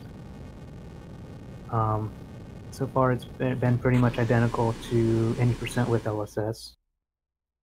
The Magus segment was the Magus segment. It's even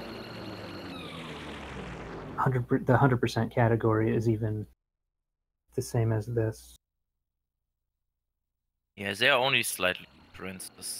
Yeah. So yeah. Picking one more step up or something like that. Yeah. If that's still a thing. Yeah. Well, I mean, in the other categories, you can even just use Marl. I think for a while, the any percent with LSS world record used Marl on Black Tirana, just because I didn't want to learn two different fights. Even though they're very similar, but they are different. Not anymore, Red. Not anymore. Right. Still waiting for you. Yeah, dude. Sometime soon.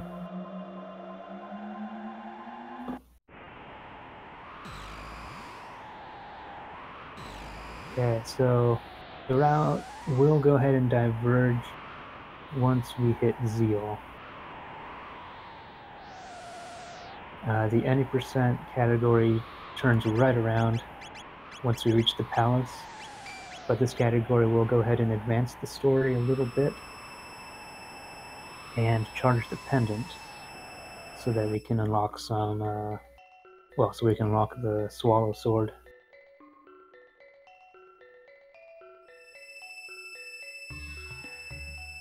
It's a good swallow. Very powerful weapon. Yep, there's your Zeal music. Pretty short-lived.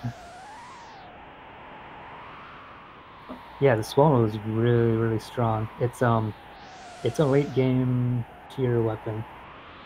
It's even more powerful than Chrono's sword that you find on Death Peak. And it's +3 speed. So it's insane. Is it more powerful than Shiva's Edge, actually? I don't think so.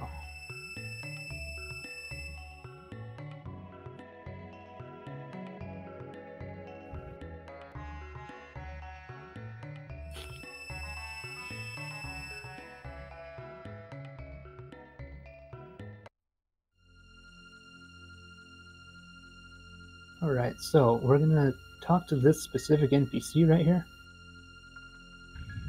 Tell her to secretly plant it and close all these dialogues. If you don't close all these texts, then that choice doesn't take effect. Happened before. Two runners. Yeah. Smashing the text. Going into 680 to start the side quest with Red Knight, and there's no entry for it. Dude, where's my desert? Happened And to me. I think it's happened to everybody. I hope. It's a very important lesson. But yeah. We really need that side quest to be open. That's going to be our next destination. Yeah.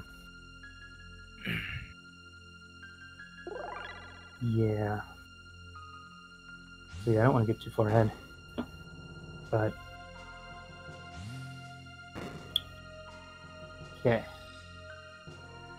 So we're going to charge up the pendant here. What this is actually doing, this is advancing the actual like storyline counter.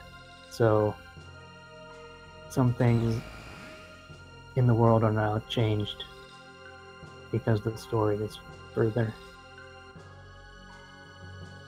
Like for example, in the Guardia Forest, there's now, right then, was generated a log blocking the passage to that gate.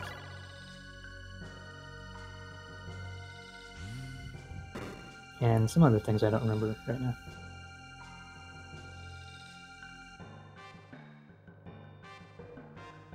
But yeah, so he's coming into this golem fight. He has a certain RNG value where he'll be defeated pretty quickly. You want to lose this on purpose.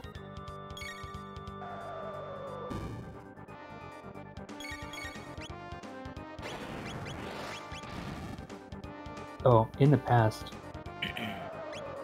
we used a slash on this guy so that he would cast lightning on the whole party. And so we wanted to come into this fight with low HP.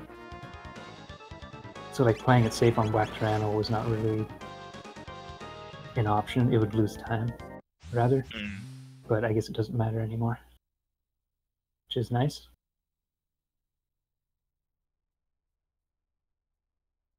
So here...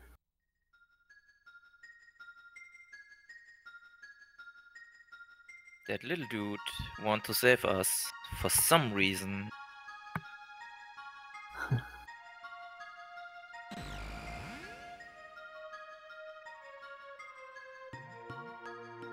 Yeah, here Alphador saves us.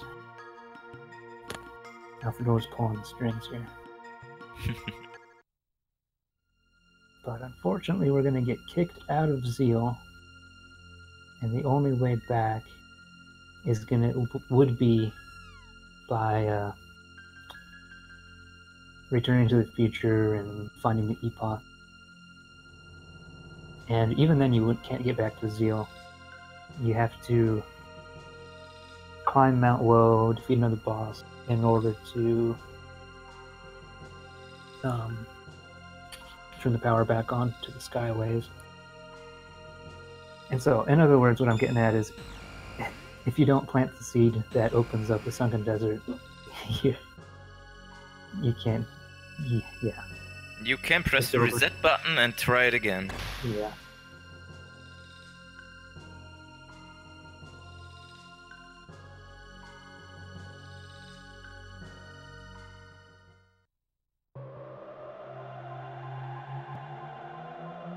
Oh, that's actually a command. Nice.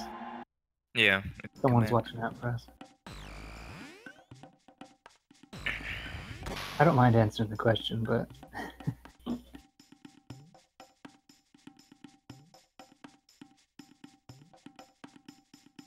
Okay, so... Remember this place? Marl remembers. I think while we went to the factory, Marl wandered around and went through the sewers and found the old guy. We're not even going to go there, though. We're going to take our dactyls and scoot right on back to... Oh, we're going to visit... Sunken desert. Visit the Blue Pyramid. For the sword. Oh, yeah, right. Yeah, sorry. Yeah, that's not the any percent route. Right. I forgot about that. If you could get that on any percent without all that stuff. Yeah, this is a very important thing to pick up for the shell. And there used to be a bunch of other things we had to do. We had to roam the world picking up other armors and things. For a while, we revisited the future just for the lumen robe and the gold earring. Way down deep in Air's dome, sealed door. And then we found out we can charge up a blue mail elemental armor. Not for the element, but just for the strong defense. And that was critical for a while. But now, Crypt, I guess it's not that new, but this script kind of works out with the Berserker, since it gives you so much added defense. Yeah, I think yeah. 216? Where we found that out, I think. So. Shell? It might have even been 2015. I'm not sure about that. It might have been really late 2015, like winter. Yeah, can be. Could be. There's a history doc somewhere. Okay. But yeah, for a long time, we didn't realize that the Berserker actually gave you plus 50%. We thought it was just plus 25%. Plus 50% is nuts. The final bird skip. Sneaking up on it. There we are. 4 for 4. Perfect. Feels always good to get all 4.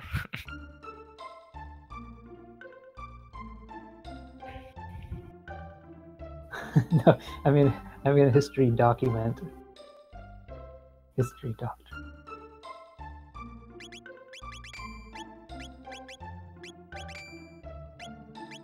Okay, so we're de-equipping the ruby vest in preparation for the shell. No Lapis here? He'll get it probably on the way out. Oh, okay. Yeah. Oh, and he's not... Okay, the script is totally changed. He doesn't take the fight on the top right corner right now. Oh, yeah. Right. Or... What is... Yeah, it's a slightly different order. Oh, no, yeah, because he did not reload his RNG, right? Right. Yeah, okay, I see. Interesting. Yeah, so by the way, these enemies are very dangerous. They are way higher level than we are. Yeah. They can take us out in 1 or 2 hits. So like Marl right here, I think Marl would... Maybe Marl would barely survive a hit from that guy. She survives, but with very low HP. Okay, word. Yeah, so she learned Cure right there, and that was the 60 tech point fight that we get into. These other ones are 45 tech points. So Marl actually got double that 60. And Cyclone. Yeah. What is going on here? Isn't that good? So yeah, this is faster than the old desert. Oh man, crazy. Yeah, it is. So these guys also have very high evade. So RNG manipulation is important in order to just land attacks on them. The ice sword can't miss, and the drill, and you can do drill kicks as well. But if you want to do a spin cut or just an attack, like a crit, for example, you need to know you need to be on RNG for those to connect. Okay, so another couple of fights for 45 tech points each. So we just picked up a bunch of points. And oh yeah, bandana makes the boss a little bit easier. Oh, here's a little tiny bit of RNG that we find in the game. Retinite can spawn at one of 4 possible bits. So. And I hope he doesn't spawn on the top right corner, because sometimes the top right corner doesn't trigger the fight and he disappears again, and every time he does that, you take damage. Oh yes. Yeah, you want to approach the top right spawn from the left side, not from underneath him. Okay. Yeah. And there's a spot you can stand in this room and watch and wait, and you can access all 4 of the spawns when he pops up.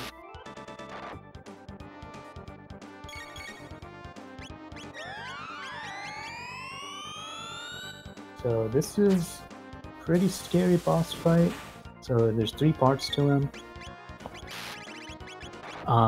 Both of the parts are absorbing HP from the center part, the core. The core only has 1000 HP.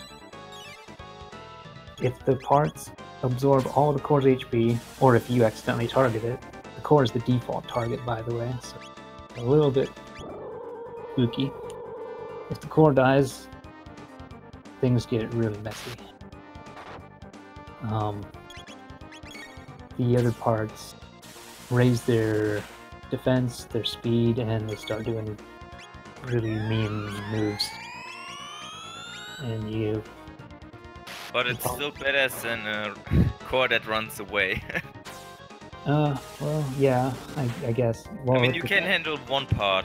You can handle the top part without the core. It's possible, but... It's possible. I would say it's not worth it. It's not worth it, yeah, but... It's a long struggle. If things go wrong, it's better to have a dead core than no core, you know? Yeah, I suppose. So the legs you want to get out of the way as early as you can. With the legs gone, they will actually stop absorbing from the core. The head will not do any more absorbs now. And he's pretty tame on his own. He does some of these absorb moves, and that's pretty much it. Absorb from your party, rather. So you just count hits on him, and then you want to target the core with your last move, and you really want to kill him. The core itself, that looked like it targeted the core. I'm scared. The core itself is 60 tech points and also like 1600 experience points, whereas the other parts are 40 tech and 1000. So if you miss out on the core will run away once the other parts are dead. And you will want to try to find another source of tech and experience. Yeah, I think it's better to reset and do the fight again than grinding somewhere else. Oh, you think so? Yeah, maybe. It would be really nice if making a save after the desert fights, but before the boss, didn't cost a lot of time, but it does. You have to leave the desert. You're just picking up a bunch of chests.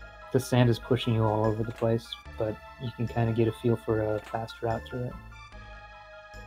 He gets specifically an elixir. Elixirs are very rare. We only have access to 2 of them. Well, there's a third one. There's a third one in Reptite Lair that I would argue we do not have access to because it's way too stupid.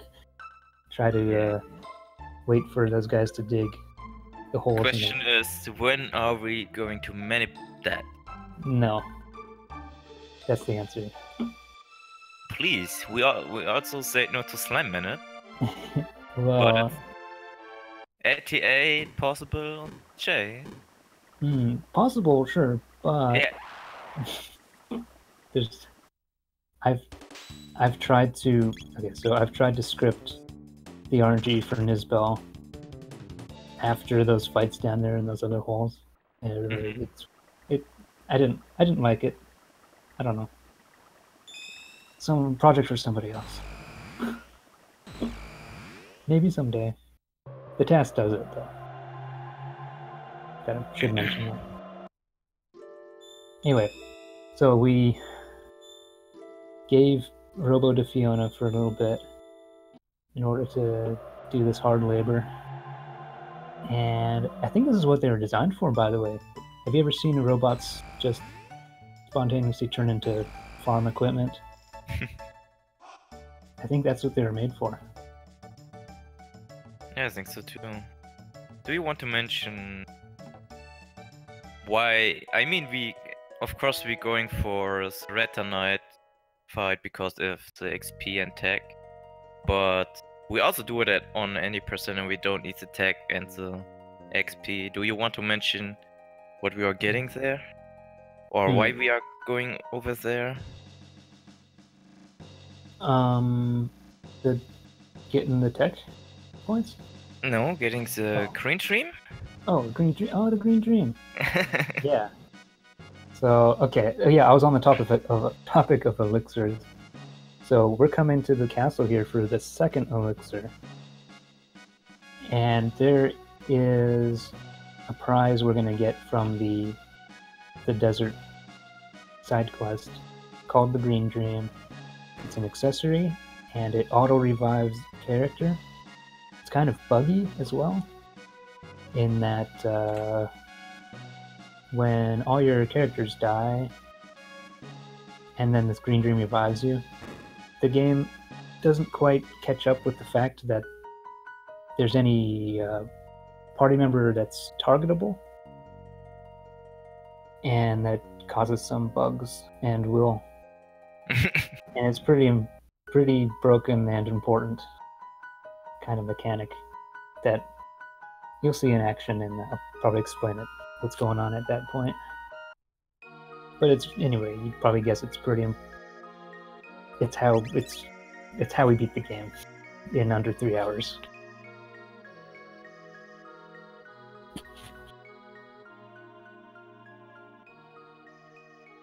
So what he did right there was he bought a sight cap for the Lavos shell.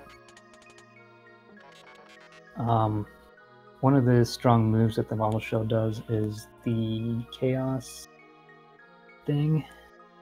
What's it called? Obstacle? Good question. And it will cast this chaos status effect on all your party members and make you unable to do anything. Status effects are actually not really used often in Chrono Trigger, so they're kind of It's more yeah. It's more in the late game. Yeah, so they kind of have this gimmick usage of kind of being an obstacle for you to progress until you find access to the status prevention armor and so forth. And so this shop only opens up after completing a side quest, for example. It's supposed to be a late game deal. So we were able to buy one of those. We're actually going to use the Berserker to nullify the impact of chaos on our other guy. He's attacking on his own anyway. And he's immune to status.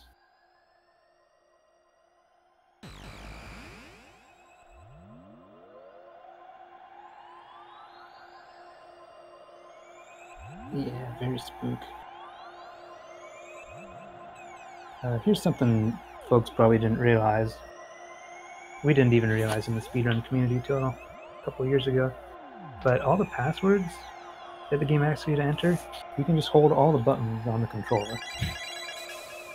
Like every button on the controller, you just hold them all, and it counts. Or you can just hold LRA in that circumstance there.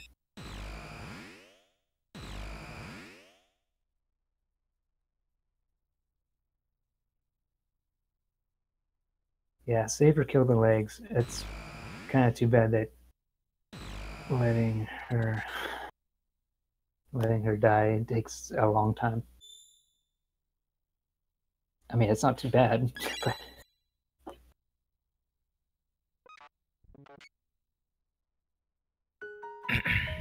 Anyway, this is it. That's all the preparation finished. We're at like level 20 with Chrono, and which is We are ready to go for the fights of resets.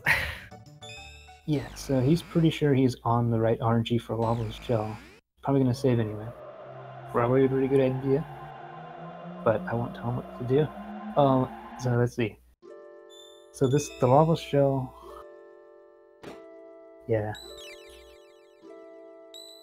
The Lavos shell is 10 boss refights. 9 boss refights, and then the final shell, the big boy. The ninth refight is actually a boss that we have not seen. It's the Mount Woe boss. But basically, RNG manipulation is pretty important here for 2 of the phases, especially the last phase, but you really want to be on track at the Magus phase, where we want, specific magic barrier weaknesses. So yeah, here we go.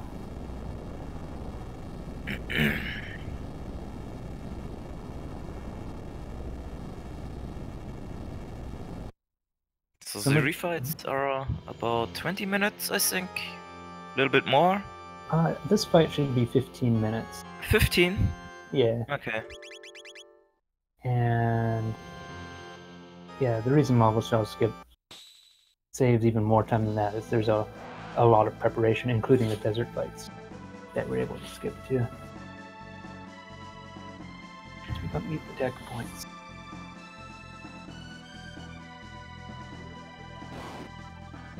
Yeah, the Epoch actually can't break through the shell until you've gone through the whole Ocean Palace and the Blackbird and gotten the Flying Epoch.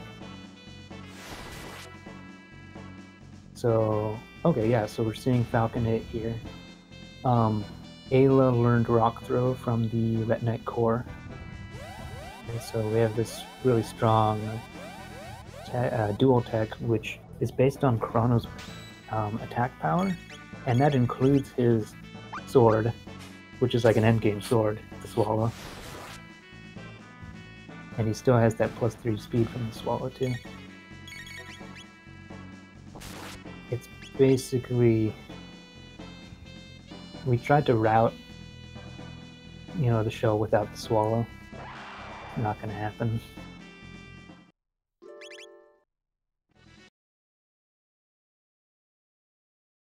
Oh, a little bit frame. Rip frames. I don't think you're reset. Nah, we're good. So, in Hecarim here, you can have a little bit of deviation, as far as, if you're a little bit fast or slow, he can sneak in some moves, like a bubble. And like for a while, we thought the bubble was like a sign that RNG was off, because if the bubble comes out, then your normal attack, your normal fight script won't kill this phase, the Hecarim phase. You'll survive. But it turns out if you just, do an extra attack, finish him off, you can get back on the train. Code.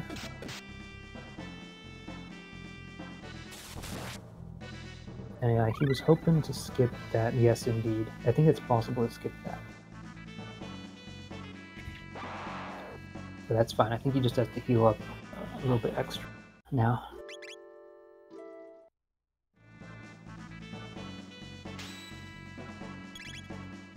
Okay, so we're gonna open this fight. This is a really cool opener. Open with that slash mashed out. Because the legs will this leg part of Zombor. Oh, by the way, we've never even seen this boss. Will survive a Falcon hit.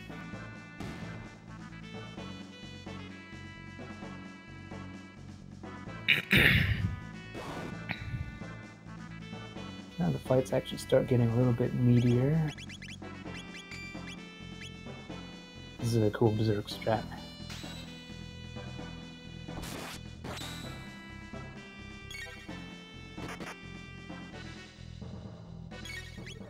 Yeah, I think this one goes pretty easily. The Nizbel form, which is the next form right after this, is a little bit tight. It's the one right before Magus, so you're really wanting to try to get, end the fight in a specific way to get critical hits for Magus. And when you lower Nizbel's defense, or you shock him with the lightning, you have a very short time to defeat him before he discharges that.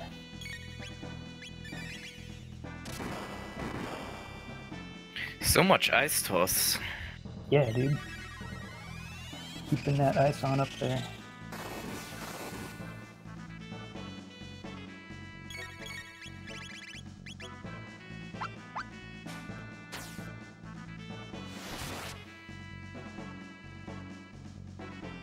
One more. Okay. Oh, Looks good. I think it's good. I thought there was another falcon hit.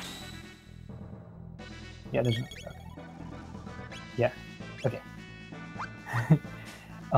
So like ideally you want to use that falcon hit with Ayla, so that Chrono will stay on like slash or something. Which is what you want to open Magus with. But yeah, it's again because it's so down. tight. Yeah, okay. It's so tight that if you miss it, it's over. And okay, my bad. We don't open with the slash anymore. Oh, it's ice. Yeah, ice. Yeah. Ice. What? Oh my god. Oh man. It's so... Okay. I'm glad this is the first time you're seeing this. I've never seen that before. Oh man, I should watch more No LSS run. Word. Okay, so there's. Okay, so this is a pretty tight strat as well. If you're a little bit slow near the end, there's a little backup branch you can follow. But yeah, these look okay. So yeah, these moves have to be pretty well timed.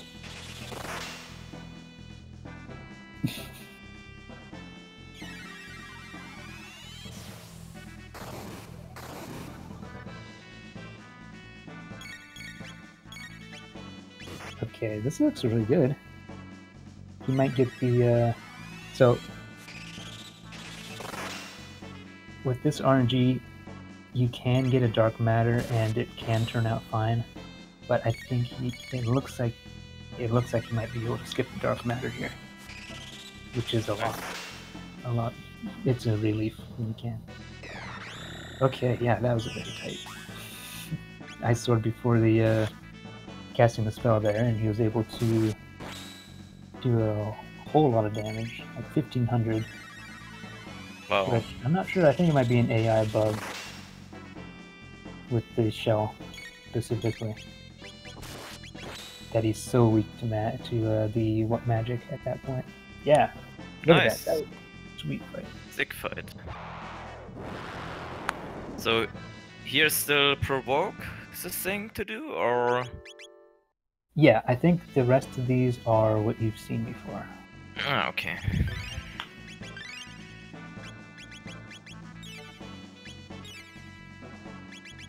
Okay, and so like, I don't want to. What do I want to say?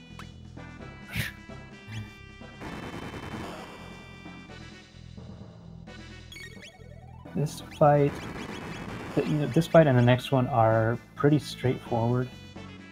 You want to be pretty fast with these falcon hits in order to, not get queued. But it is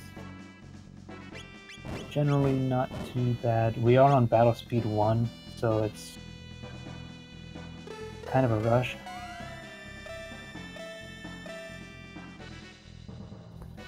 But here we're just waiting.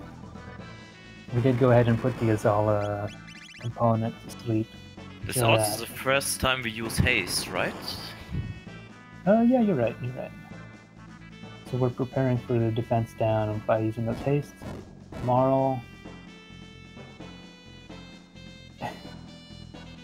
takes those, so she's out of...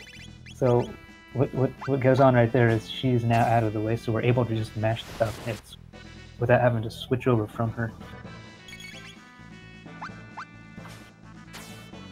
And we gotta do 10 of these.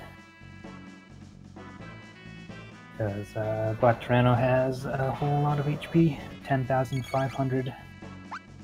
Couldn't just stop at 10,000. Final form of the shell actually has 10,000.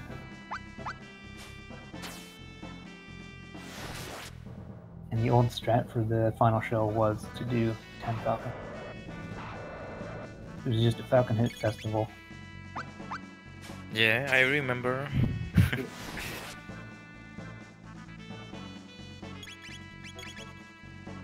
Okay. Oof.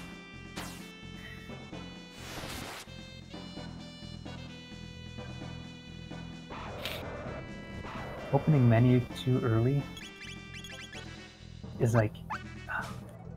It makes the guy a little bit nervous because you have to close an open menu, which means you gotta let the ATB slip a little bit more than you'd like.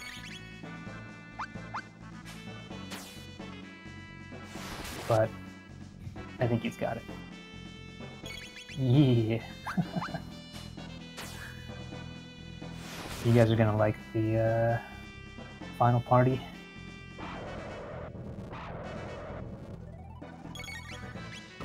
Okay, yeah. So he's gonna finish off with... For 1 second I was shocked, yeah. It's a little bit safer to just finish it off with Falcon hit. But,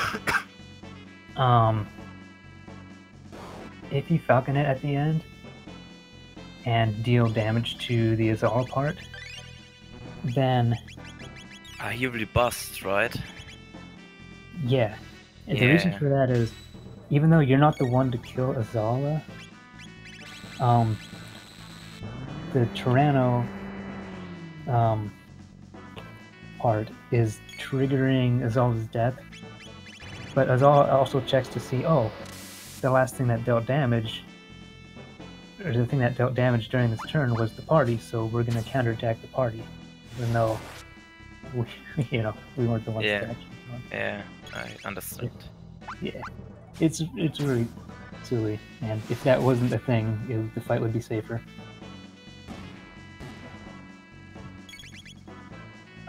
By the way, more Falcon hits.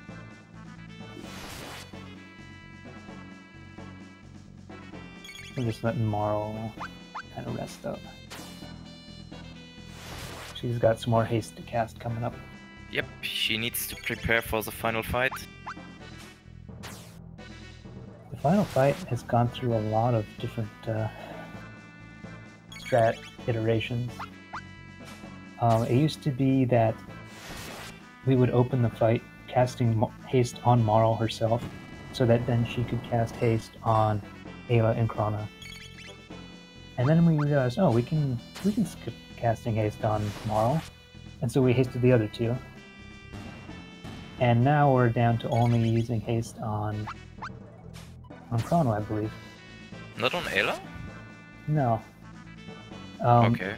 Marl does go ahead and cure, I think, Chrono as well, because we only have one full tonic. In the route, there used to be shopping for full tonics, which was a huge detour. Here we go. Now we're going to use the lapises we found in the desert. 2 of them. There is the full tonic that we got from the desert. Also a bunch of armor that we looted from this desert side quest is coming into play. For safety, Aedrana is going to go ahead and put his That's pretty good. I like that. He's gonna put Alright, all this stuff in order. that's interesting. Just takes a little bit of time, but it ensures that he gets through this fight without, you know, losing track of his stuff. So yeah, that opening move is partly physical and partly magic. Actually, I think it's mostly.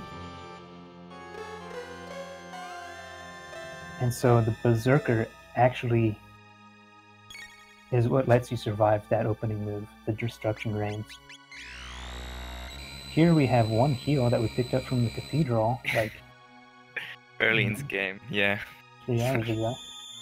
We are carrying that over all over the place to shell fight. Yeah. So here we've got the Cure and I think the full tonic. And we're gonna just hope that these needles hit Marl. They should hit Marl. If everything goes right. If everything goes right. Yeah. Oh wait, we even used to revive Marl here so that she would take the second needle. But we're not gonna do that now anymore. So this is also a single we don't use any revives, do we? And No, I we don't think so. No. It's a 1 HP. Okay, there's the second Lapis. And these let us survive these little in-between moves, like the Earthquake.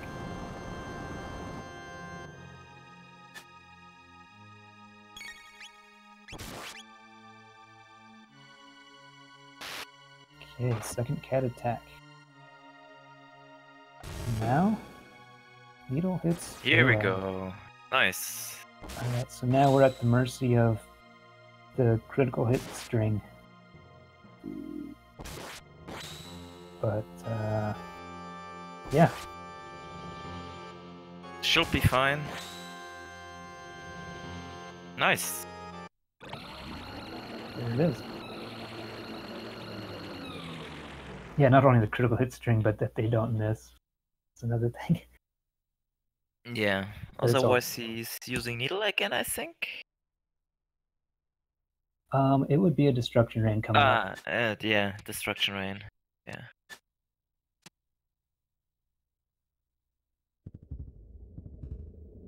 Okay, so final party order. Gonna go ahead and remove the Berserker from Chrono and put on that Green Dream on Frog. And I don't think he heals up. He might. He didn't need to, I think. I think.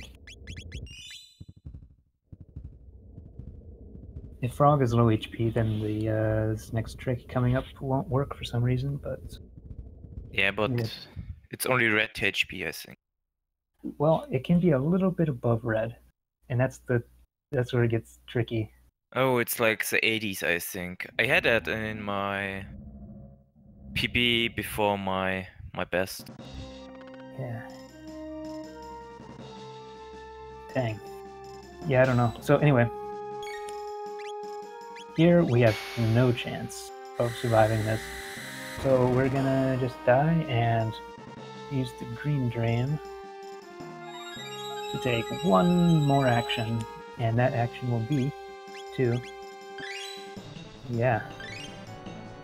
Magic. So when we try to use an item, it finds no valid target for the item, because Frog is like still technically dead in the game's eyes, and so it kicks us back out. But if we attack the enemy, then the effect of the elixir is still queued up, so that comes out. And because Lavos has a lot of HP, we're able to like overflow it to the negative, which counts as 0. Anyway, first form down. And you might see that again in a minute. So keep your eyes peeled. This is easily sub 3. Easy. Easy, yes.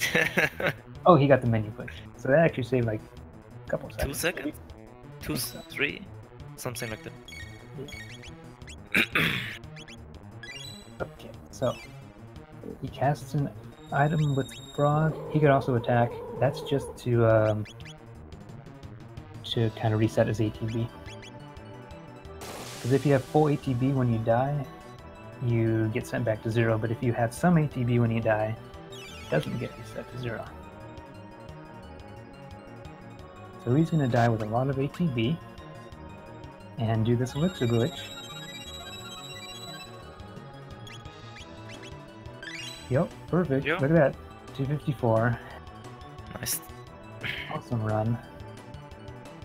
Solid.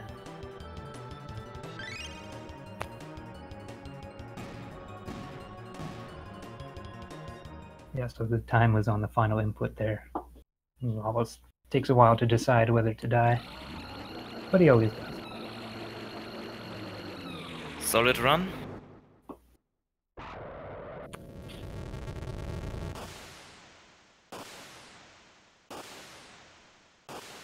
All right. I don't know. Do we do interviews? Do we have time for that, or do we got to move on? Hey. Hey! Hey! What's up, I man? could Great run. not be happier with that run. I'm so happy. I'm glad. That went so well, man. That was a great show. The only RNG that I lost was in future.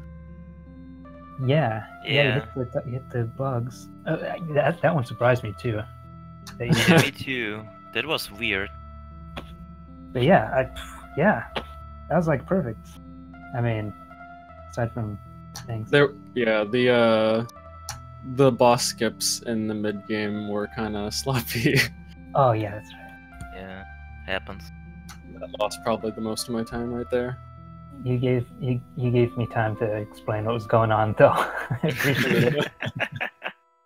I usually go into way too much detail. So, and especially in that part of the game, I'm so far behind playing things. But Yeah, it worked out. I even had a safety save after the Lavos shell in case the shell went badly, but I did it perfectly, so we're all good. Yeah, that was great. Oh my gosh. You even got the fast Magus strat. I suppose you practiced some. Yeah, I practiced a little bit. And let's see. Oh, do we still have audio on the game? What were you thinking about the second rolly room in Max Castle? The second rolly room? Yeah. I just went slow on that just to make sure I didn't hit any encounters. I wanted to play it safe. All I did was move past the first two birds as safely as possible, and then just did the backup to make your second character push the bird instead of rolly push, because I'm really bad at it. Another question I had was, in the Black Tirana fight, you hesitated with that mid tonic. I think that was on purpose. That was on purpose. Yeah. Okay. Yeah. I could vaguely remember if that was a new kind of thing you were working into it. Yeah. So every single time, at first I did it accidentally, and it changed the ATB just slightly, and it actually makes the unbuffered ice sword really easy compared to doing it normally. Word. I want to put that in the notes. So. And it only wastes like a couple frames if you do it fast. Yeah, it seemed really good. Okay, so yeah, we got the prophets with the prophet seat sending here, and okay, I can't think of anything else to like really comment on. You got. I got the yeet. The yeet, man. That was Oh yeah, I messed up when I started the run, like right at the very beginning. I made sure to make sure I didn't lose any time on renaming Chrono to Y.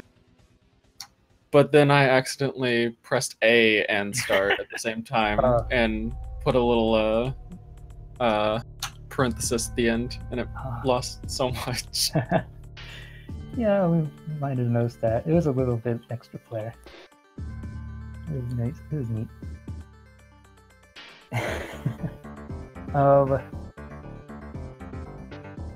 Yeah, alright. Oh, got Magus Force there.